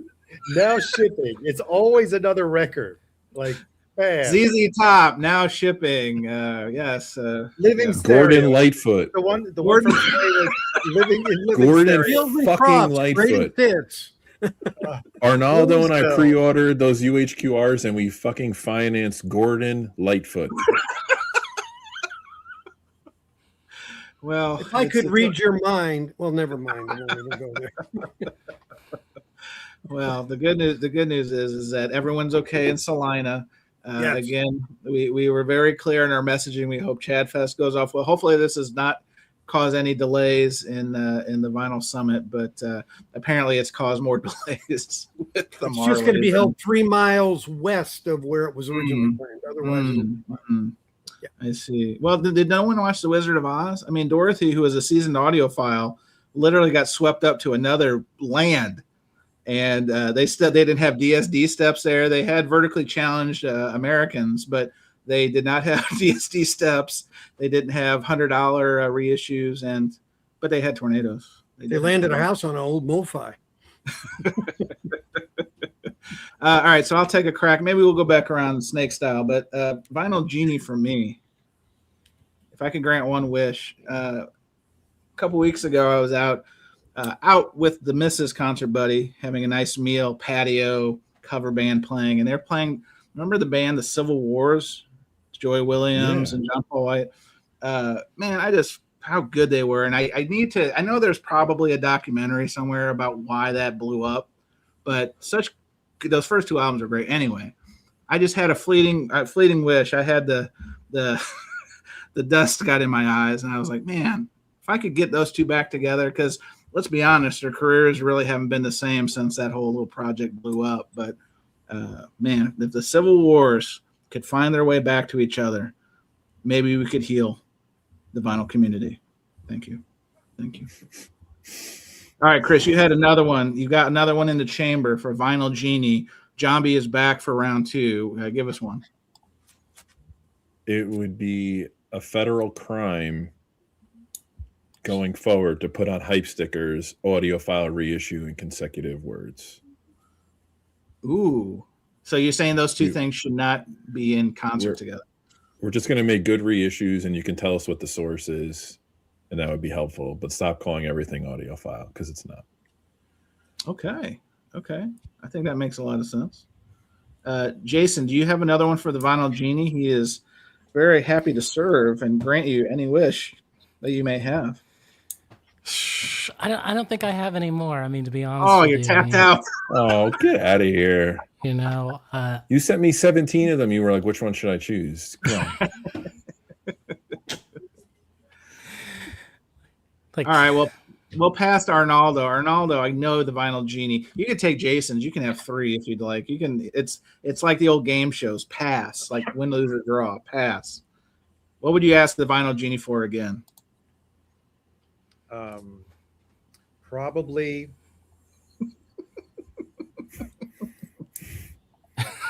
It's hilarious. You got to leave that up. It's a double-edged sword. I would like streaming to go away. Oh, no streaming. And why do you live streams? No live streams? Like Spotify, music. Apple Thank Music. you. That would actually do me a big favor. Thank you, Chris. Can we bring down anyway? Wait, why? I think it's cheapened music. Wow. You mean like cheapened it in terms of watering down because it's just like no, it's cheapened the value of music. The newer generations that only stream have no appreciation for the value of music because they can have everything. Back when I was a kid, I saved up my allowance, my birthday money, and I made a really conscious decision which record I was going to buy. and I listened to that record so many times, and I cherished it. That's where my fixation with records came from, because I knew that it cost me money to get that record. Now It was an investment. It was a true investment. Yes. yes, I could have bought clothes, I could have bought sneakers, but instead I bought a record because that was the only way I could listen to music. But do you think so? I think you're making a lot of sense. Yes, there was the radio, but a lot of the music that I wanted to listen to was not on the radio. But do you think that this, like, we can have everything we want whenever we want? That's just more of a reflection on society now, right? Like, I think cheapened music, yes, I'm with you on that point, but I think that's just how everything is now, because kind of what we're talking about before with are we overanalyzing record collecting? Like, there's just so much. It's like drinking from the fire hose of information. Why is there so much? Because it's so much more accessible. It's so easy. I can make a song and upload it to Apple, and now all of a sudden I can blow up. I can feed into the algorithm of TikTok, which is the worst thing that could ever happen to music. Preach, yes, sir. And yes. all of a sudden, and then I'm gone tomorrow. How many of these viral hits last more than one song or two songs? Because they're consumed too quickly. The average song, if you look at new pop hits, they barely reach 3 minutes. Yes, that's how it was back in the 60s with the Beatles. And that's how the format was. It always comes back to the Beatles. Damn Beatles. But nowadays, the reason why they're so short is because they flip to the next one so quickly. If you don't have something that is going to grab your attention for 10 seconds before you flip over to the next one, you lost them. So making a 4-minute song is going to be lost on any newer generation, in my opinion. That's fair. That's fair. David, what do you think about that one? Do you think, to Arnaldo's point, we have too much and so we don't cherish what we do have?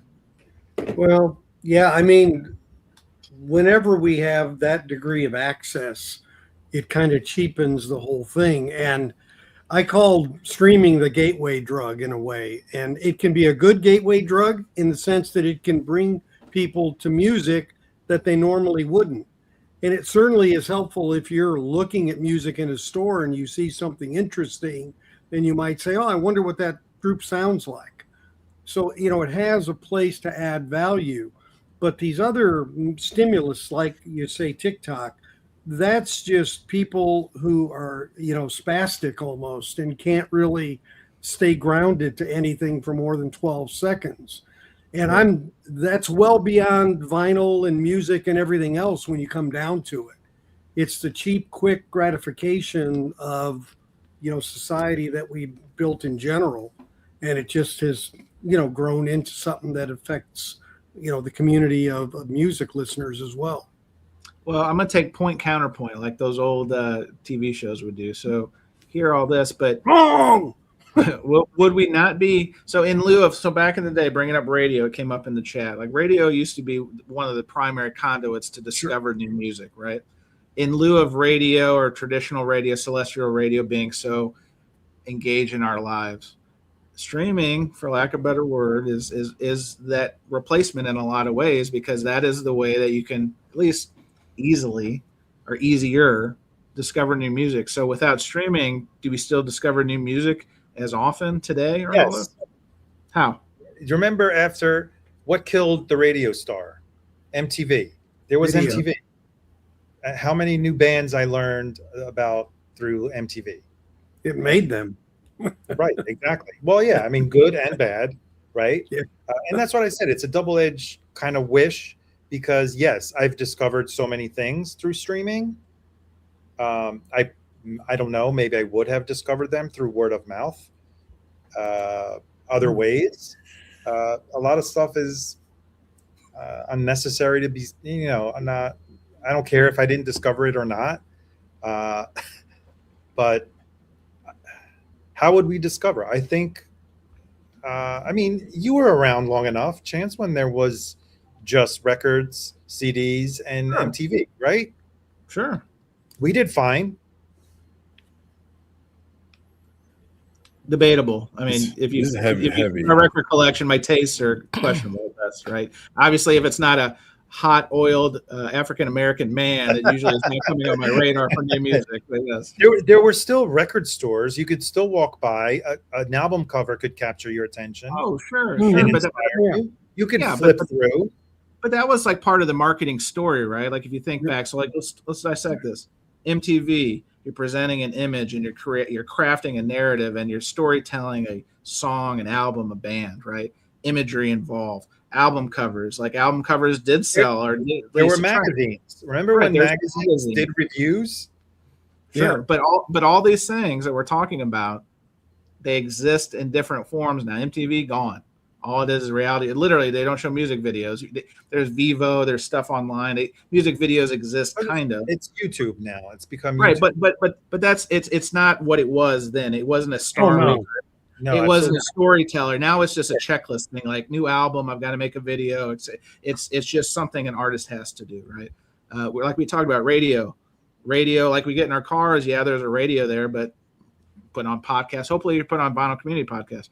But we kind of choose what we want to listen to, right? And like you said, the imagery, like walking by, like if I know my local record stores have some new album posters, but it's only usually one or two.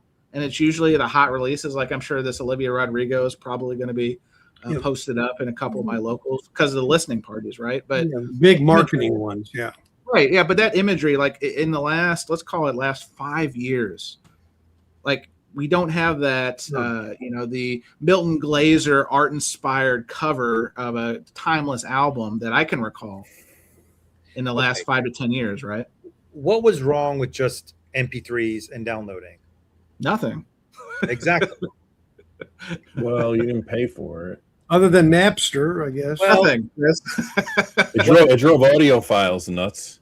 Well, this is true. Yes. Yeah.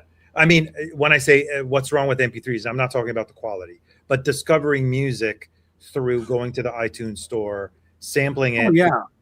Sampling it for 30 seconds, or what was it, a minute? What was the cap that you could listen? It was like 30 seconds, maybe 90 seconds. No, I think towards like as later in later years, I think you could preview up to 90 seconds. So that was totally fine. I'm not praising the MP3 format. That was horrible. And then I have a third wish, but I'll wait for something else. Yeah.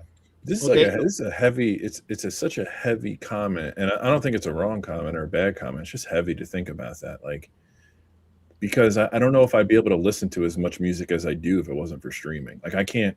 If I'm working, I don't always have like 40 minutes for a record. Sometimes I need to get. That's why you get a CD player. Remember the good old changers?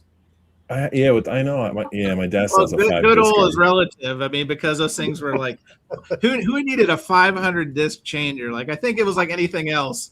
Like a 5 disc changer, cool. 10. David, you have a 500 disc changer? I had a 300 disc changer. Oh my god! Oh jeez! Wow. I only had a 5 disc.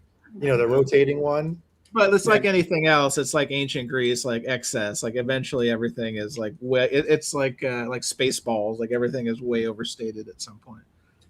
But no, iTunes. Listen, I think MP3s again, the quality, like Chris is pointing out, seasoned audio files are probably vomiting in their lasagna plates. But but I did enjoy. Like I didn't mind paying 99 cents for a song, but then you're getting into a different piece, like ownership, right? We've talked about this before. You're paying 99 cents for a license. That's what the real agreement was, because unless you download it to a device, you had some temporal ownership. Yeah, and you sync your device, it disappears. Limited license. It disappears from the store. It's gone from your library. That's correct. Right. It's the old Bruce Willis thing. That's like someone coming to my house, going through my shelf, and the label saying you can't have this record anymore because we don't want to print it. Virtual ownership. Yes, exactly. Yes, the perception of ownership. But really, I mean, but Arnaldo, not to crack on this more, but that's what subscription services are. It's perception of ownership, because you're going to a buffet, right? And you have everything, but you own nothing. That's correct. They have everything, and exactly. And at the end, you really don't own anything. You don't. I mean, because like we're talking about, if there is a dispute between a label and a service, they pull the music. Like Taylor Swift, remember, she pulled her recordings off of most of the platforms, but iTunes, I remember one time. Yeah, So so that is what's driving Gen Z. This was in the Making Vinyl conference. Gen Z is starting to get pissed off with the fact that something that was streamed, that it's gone, or let's say they put up a remaster and the original isn't there, and they're realizing what they got, they don't really have what they think they have. Ask Gen Z, what was they can't say the first record I ever bought. Well, maybe now they can, but yeah, because now they're buying. Do they have short memories, or no? They're buying them as collectibles because they never really owned any. It's still the first record I ever bought. It doesn't matter whether you opened it or not.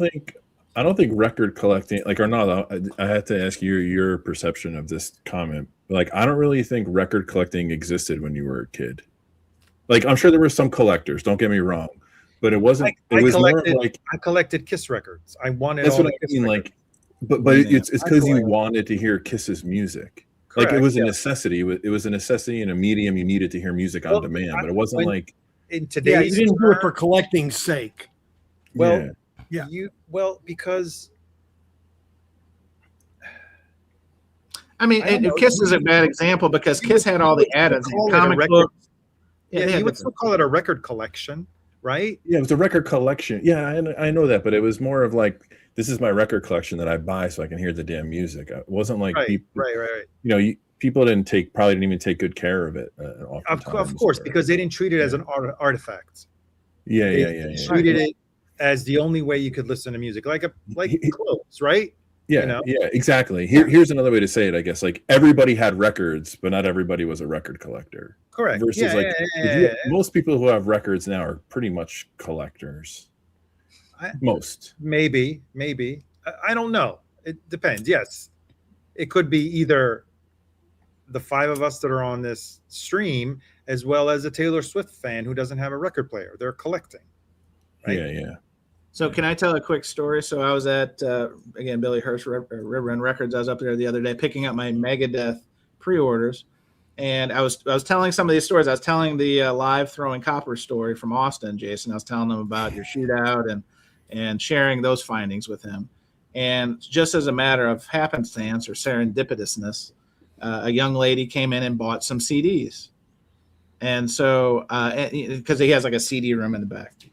And so she's checking out, and I'm sitting by the counter like a creeper, because that's what I am. And I said, hey, if you don't mind me asking, because, she's like, 20. Let's call it. Was it Polly? It was Polly. She actually was going to go sit on a bench afterward. But I asked, I was like, I'm just curious, like, why are you buying CDs? And she's like, well, I don't like streaming because I don't own anything. And this is a very affordable way for me to build a music collection. So then my next question was, do you have a CD player? And she's like, well, I have a small one, but I'd like to get a better one. Because second story, this is a story and a story. Different record store visit. I was overhearing, and somebody came in and said, hey, I'd like to buy a CD player.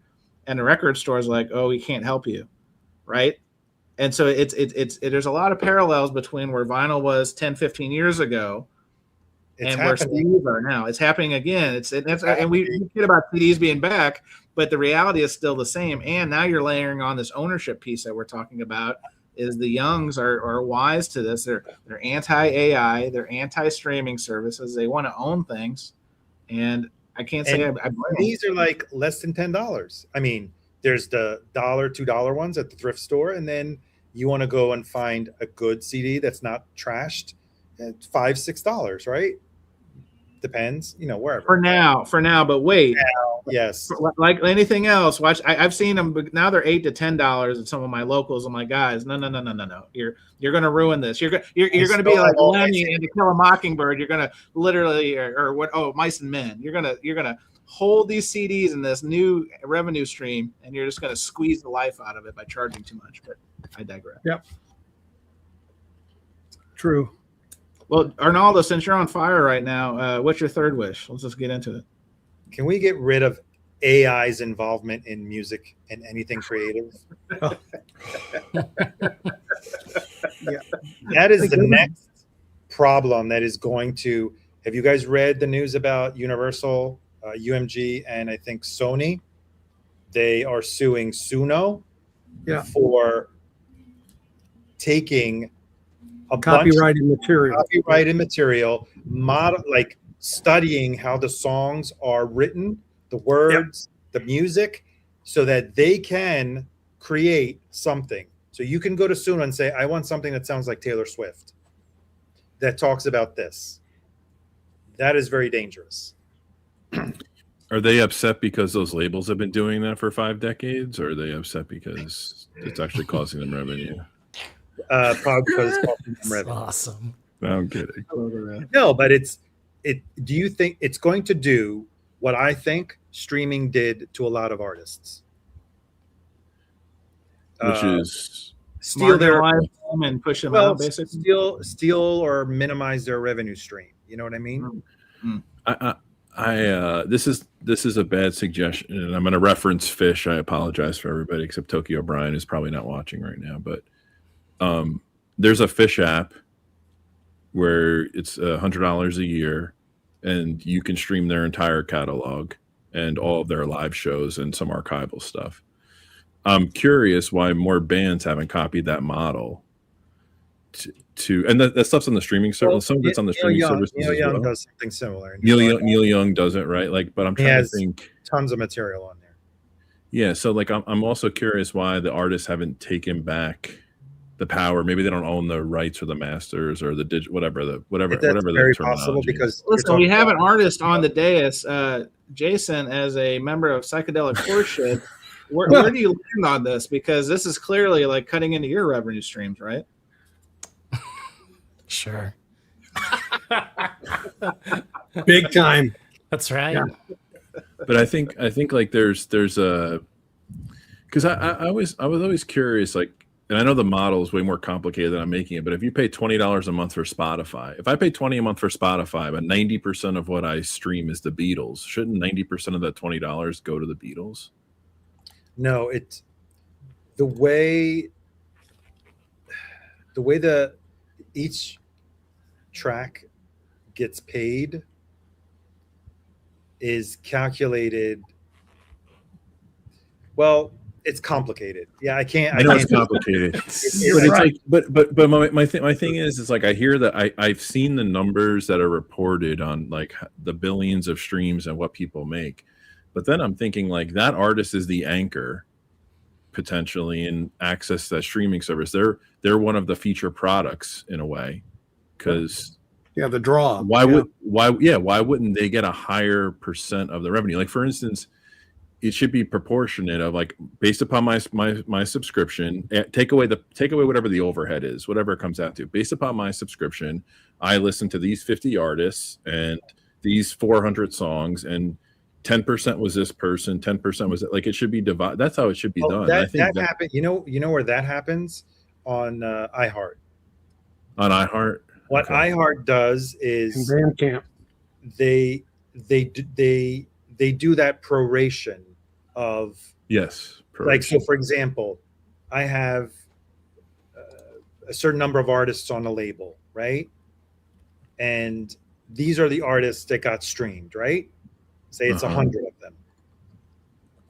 It's not per stream that it gets, kind of like, so Apple pays per stream. It's like 0.005 cents or whatever, right? For each stream.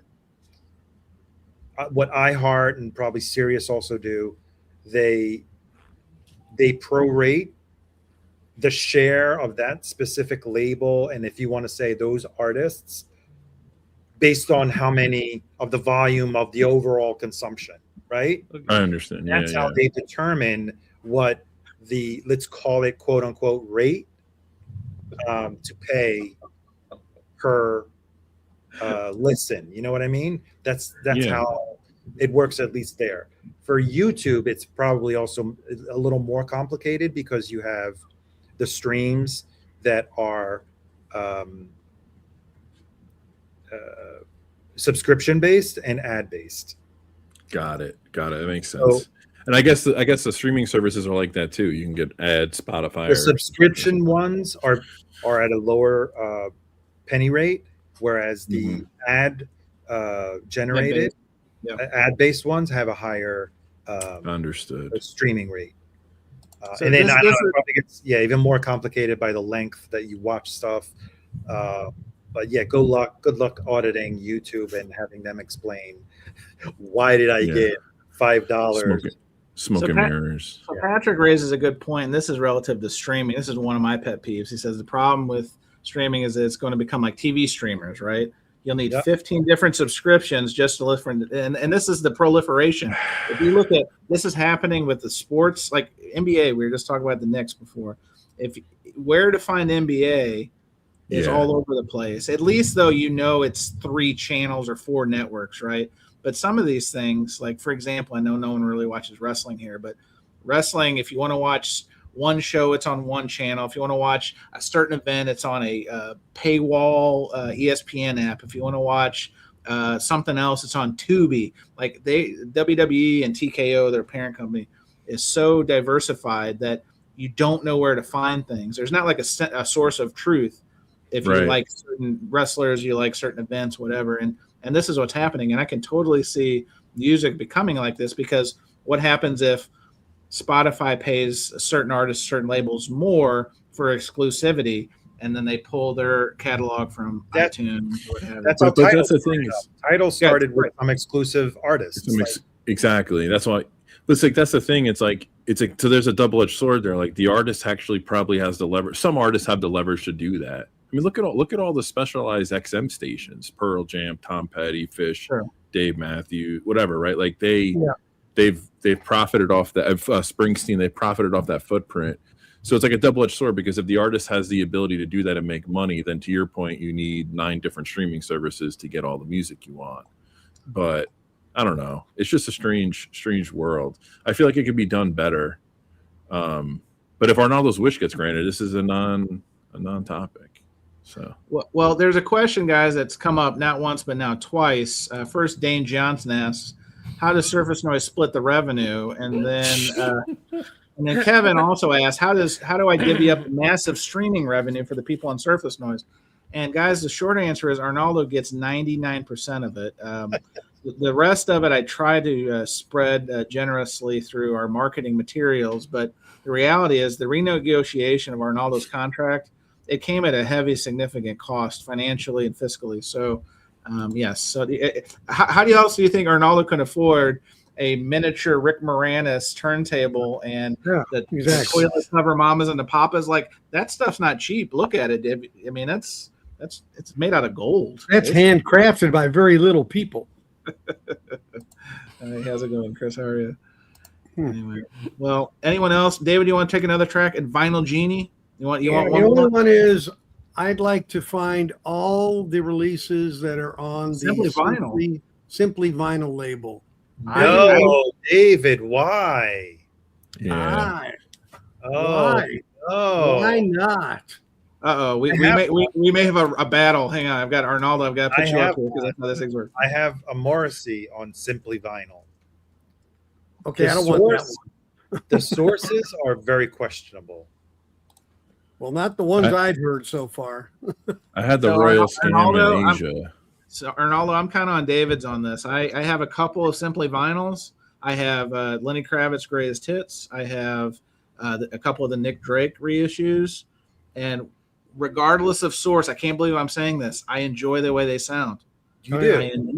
I enjoy the way they sound. So if those are digital, if they're taped, I have no idea what they are source, but if they're MP3 rips, whatever they did, I enjoy that.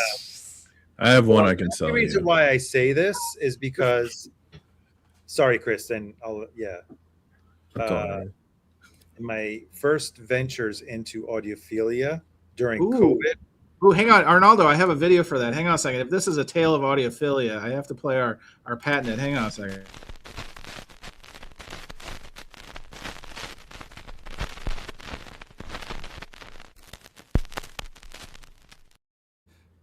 All right, please, Tales of Audiophilia, go. I stumbled across an article on Analog Planet written by a notorious seasoned audiophile who reviewed at the time these various labels, and one of them was Simply Vinyl. In one article, David, you can probably find it, and was saying it's very questionable. So I'm only going off of the seasoned audiophiles that raised the flag on it. So So And he Malachi wasn't was getting only any- 6 he when he wasn't wrote getting that. free records. That's the translation. Say again? He wasn't getting freebies, I guess. I don't know. I don't know. So, but Yeah, I only have one to compare, so I can't Okay. really. Chris, did you have one that you were going to bring up? I have a simply vinyl of Max Romeo and the Upsetters, which is just like, I'm not going to find a clean original, but I think that got reissued all analog already. I had the Steely Dan ones and I sold them for obscene prices. I don't know why people wanted them. Did you send one to Texas or a couple of those? Because I know I got. Oh, no, I didn't. Actually, I had- stand correct. I think I have two. I think I also have Avalon by Roxy Music. Okay. And you don't like that one either? That one sounded better than the Morrissey. But you know what? I have to say one thing. The pressings were not very quiet. No, not at all. They're not very quiet.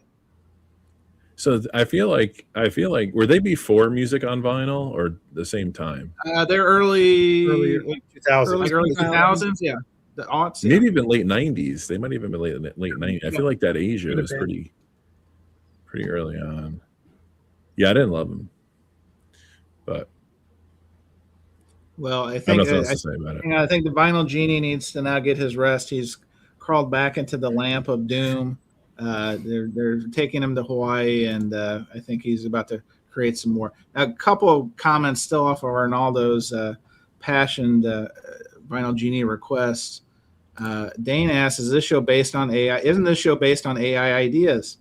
Not all the time, Dane. Not all the time. Now the thumbnails, I do tap into a little of the AI, but I also I try to do some work on these things, believe it or not. But probably the comment of the night, Chasing Records asks, "Can AI pack my record when it's shipped to me so it won't get corner dings?" Sure. I think this is the dream, Chase. This is the dream, but we're not there yet. We haven't. The machines haven't caught up, so maybe. Chance, if Arnaldo wasn't overpaid, would you rely on AI, or would you have more funds to maybe hire an outside firm to help? I would be able to outsource. I've looked at some artists in Malaysia, in the Philippines, and Glasgow. Glasgow is apparently a hotbed of artist talent. So yes, that was the plan. But Arnaldo, again, we wanted the talent. We knew this Madonna thing was going to pay off one of these days, and if he hadn't got the copyright strike, we were going to ride his coattails all the way to YouTube superstardom, but it just didn't happen. Oh, this is now. Alan brings up 4 Men with Beards. This is something that should be stricken from the record. You want to talk about? I don't think they've ever made a good record. Has anyone ever had a good 4 Men with Beards record? I certainly haven't. I think I've tried. It's like a bad meal. I've tried it twice, and that was enough for me to never go down that road.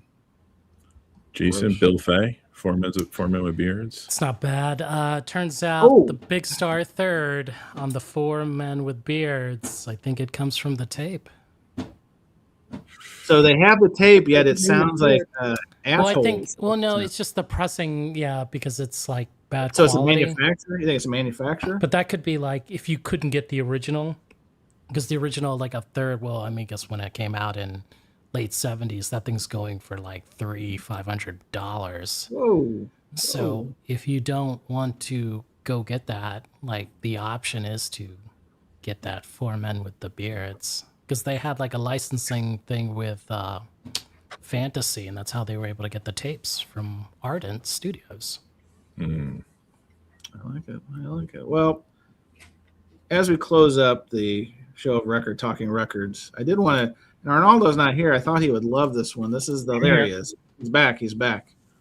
All right. So talking about seam splits and such, maybe touch on this for a second. So I called this one Picky Collecting Faux Pas versus OCD, right? Now, obviously, to some people, condition of the jacket, the famous line, you don't play the jackets, right?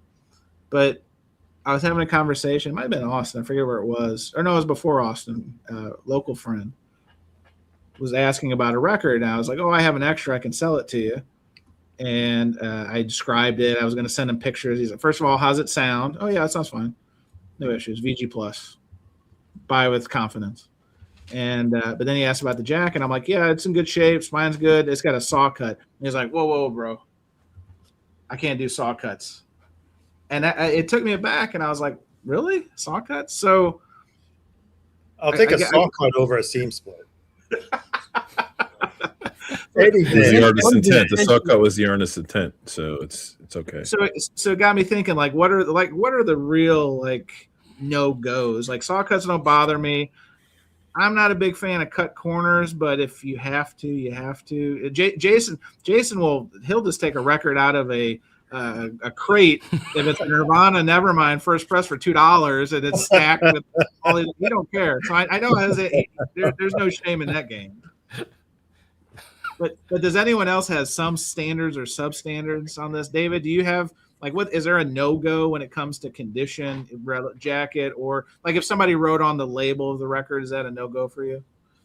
Yeah, I stay away from things that are written on. Yeah, I mean, if it's an absolute gem and there's no other way I've seen it, then that's one thing, but that's pretty rare. I mean, if it was an RL, Zeppelin 2, sure. And it was written on, I'd get it no matter what. And I did a week ago for $30, but we won't go into that. This guy coming in clutch. Chris, what about you? Do you have any collecting faux pas that you're just like, I'll just wait? No, I mean, it depends. Like if it's a common record, I'm probably pickier. Like to David's point, if it's something like rare or grail, I guess. I just look for the right condition on the vinyl. As long as the cover hasn't gone like through Jason's collection, like I'm pretty much okay with it. Well, I think that adds to the patina. If it's been officially a piece in the Rojas collection, like he had those stickers at Austin, but I think it was a split. At first, he had the price stickers, and people were like, "This is a really cool price sticker." And then it turned out, Jason, I hate to spill the tea on you, it was Joel. Those are Joel stickers. You guys were sharing stickers? No, other way around. Oh, so he took from you, Joel. Well, Joel, yeah. shame.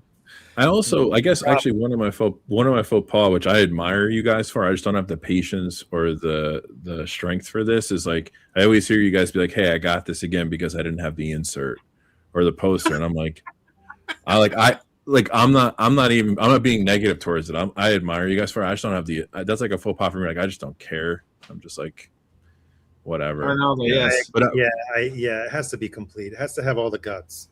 Has to have the guts. Dom on the guts. Yeah, it's okay if it doesn't. Well, I call the ones with the guts the final copy. Like in my notes and Discogs, I'll either say final copy or top collector copy, right? Yeah. Because then I know. Then there's like, what's the point of even trying to find anything else? I've got exactly what I'm looking for. There's no mystery. There's no nuance. There's I don't know. Maybe that's the OCD part of this, but.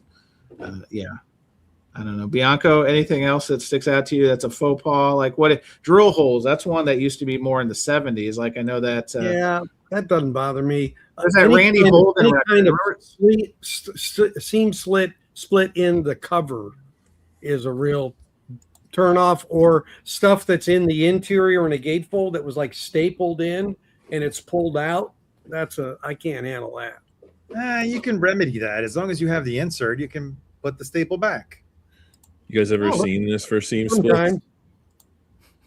This is the red green show. Isn't that the red green? Hang on, is that a seasoned audiophile branded roll of tape? That's a DSD tape. This is audiophile masking tape. Oh, Chris, that's an exclusive. Yeah, working on a promo code for it now, but yeah, this will actually help you with seam splits on vintage records. Pretty crazy. Chris, I don't think you're taking this topic seriously. I don't know. I know I am. Come on. Yeah. Well, I mean, again, some of these things, and again, this is where we're tying it all back to the original topic from hour number 1 is, are we taking the fun out of this? Are we overthinking this stuff? And in some cases, I think we do. And in some cases, I think we don't need to, but we do anyway, just because some people like some things and other people like other things. But who's to say? As long as you are enjoying it, go for it. Inside or outside?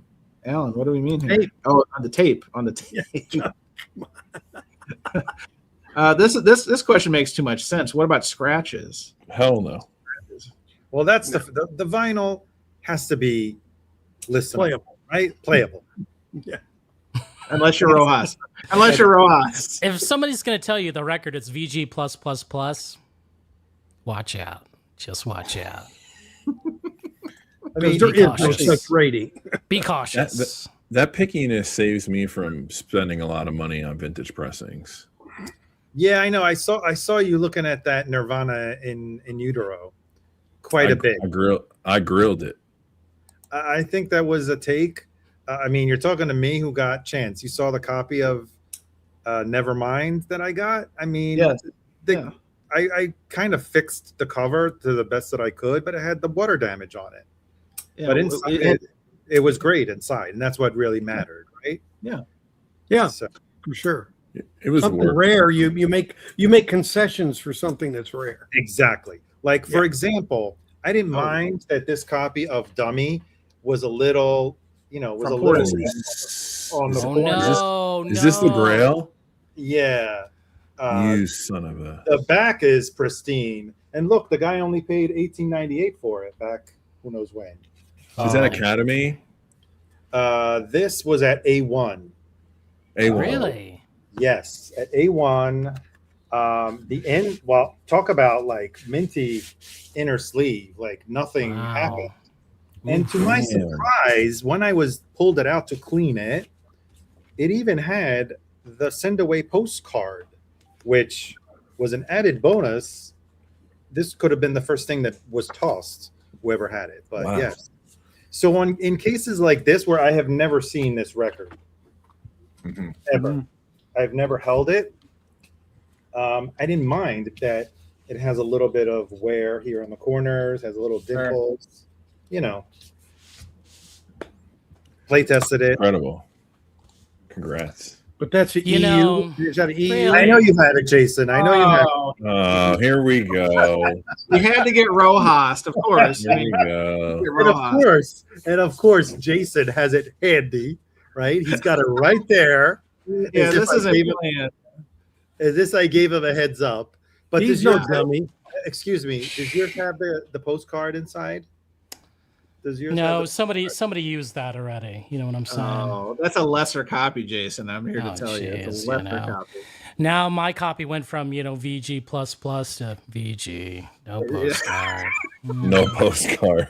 Yeah, I hope you disclose that when you ultimately sell it in the fall. No postcard. Can you write that? Sorry. Those aren't that expensive. No, you don't sell this. Well, and Arnaldo, this is a great point. Think how much happier you guys would be just streaming that album, Arnaldo. So and it probably sounds better. And guess what? The CD that I bought when it came out has an extra song. Oh, the plot. Yes, because it didn't fit on the album. Old time limitation. Yes. Yeah. So guys, let's put a bow on the show. But I do want to ask before this is let's touch into the Vinyl Genie element here. The guys going to VinylCon. Predictions on VinylCon. Arnaldo, you've been to a couple of these already now, and even Philly. And so, what do you hope to expect, plan to expect, don't expect? I looked at the list of dealers. A lot that I'm not familiar with. Not too many New York guys are going. Oh, so it's a lot of out-of-towners. From what I see, or either they're local dealers that don't have like a retail, and I can't really identify them off the top, just by reading the name. Yeah, Human Head's going to be there. I think Academy is on the list, right, Chris? I don't. I'll get to that comment. I haven't looked at the list. Now that I know the French guy is going to be there, it's my first table. Yeah, I'm going to follow you right to that table. My friend from Ohio will be set up there. I think E12. That's DJ True Skills. So he'll be selling like hip hop and soul and jazz. So does he have a Lauryn Hill? I don't know about that. I know. Is that what you're? That you're still looking for that, right? I am still looking for that. See, I've come across many copies, but if I'm gonna spend the money, I don't want someone where they where they DJ'd with it. And I know it's a hard record to find, pristine. Right? Yes. So this is a great comment. The AV Room Chris says he can't wait to see who's crowned Miss VinylCon. I didn't know that this was this wasn't in the run of show that I saw. Kobe, is this new? Kobe, we've been trying to get Kobe, and hopefully we'll have him on once this event passes, and we can have him on here to ask him all the burning VinylCon questions. But We have another Gordon Lightfoot reference here. oh my gosh, VinylCon will be as fun as a trip on the Edmund Fitzgerald. Dane, deep cut. I saw Kobe's post and he tagged all the dealers. So I go and like whatever dealer I wasn't following. Yeah, you're gonna go. Okay. Yeah, I'll do that tomorrow. So then I DM'd every dealer, very personalized message like, "Hey, looking forward to meeting you. I'm good friends with Jason Rojas." About 70% of them blocked me. Blocked me. I'm like, oh, that one? Not a good move. I'm like, dude. I glanced at the list. Rich is begging us to bring up the site because it is pretty cool. I was in between calls today at work and I jumped through it. But I'm talking about the VinylCon site? The VinylCon site, yeah. I got it up, guys. I am prepared. This is the show of preparation, not preparation H. So is it up to you? Just want me to click on VinylCon New York? Is that that would be the thing to do? But so this is the dealer page. Is this what you're talking about, Chris? No, go back. No, go. Yeah, I don't remember how I got there. Rich sent me the direct link. Dealers right there. Oh no, that's dealers who wants to sign up. That's what I clicked. Yeah. So info. Dealer list. List and map. The third link. Got it. You know, this show has done anything successful. It's about maps. So I do want to make sure that we shine on maps. It is one of our strengths. The bat signal just went out to Joel. I think Joel, wake up, Joel. All right. So yeah, I mean it's pretty detailed. Is these clickable? No. It just has their Instagram if you want to kind of study what they're about and their name and Hot Fire Records out of the Bronx. I love the name. Who else is on it? JC's Vinyls out of Pasadena, Maryland. Yeah, it does look like a lot of. What I know is that Human Head, he will have some new records from the UK and his arsenal. Yes, and from the international travels that he did. That's what he told me. Oh wow! You heard it here first. Sensei Records, great name. Love that. Ridgewood, New York. So you can you go up just a little bit? Of course. Right there. So that Rama Music, you might want to check it out. That's my guy. Oh, is that the guy? So E12, my buddy Adrian, DJ True Skills, will be Sound Clash Records at E12. It's a great name, Sound Clash. I agree with this. The New York cons usually are very good about dealer information up front. Austin is they have that texting service, which doesn't really ever seem to work. Didn't work. No, it never works. Yeah. Columbus, Ohio. Jason, is this friends of yours, Sound Clash Records? Yeah. So Adrian and I, yeah. So we used to set up like a WFMU, way 10 you know years what? ago. I didn't check to see if Mind Cure is coming. Well, we'll find out. I didn't see the name when I posed through. Nope. Misk Vinyl Studio and Mr. Fantasy. But no Mind Cure. Is it a lot of tri-state dealers? It looks a lot of New York and New Jersey. Probably a lot of guys. Oh, Sky always goes to the Philadelphia one. Sky Society. Yeah, Lancaster, PA, Amish country. Okay.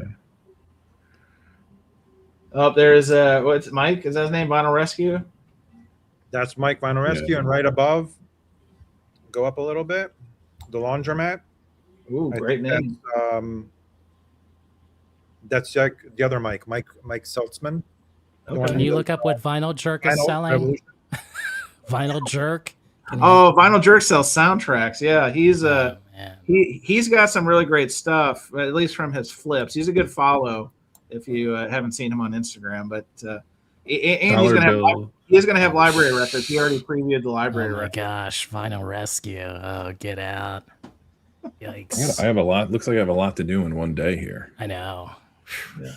Oh, and women in vinyl. Amanda will be there. I do need to reach out to her to get her on the show. Actually, I have to give you her contact information. Oh yes, that'd be great. Yeah, I've been meaning to. I'm obviously other things going on lately, but yeah. So anyway, it looks like it's a lot of options, and bring the comfortable shoes, guys. And I don't know if I have anything I need to ask people to look for, but if I do, I will.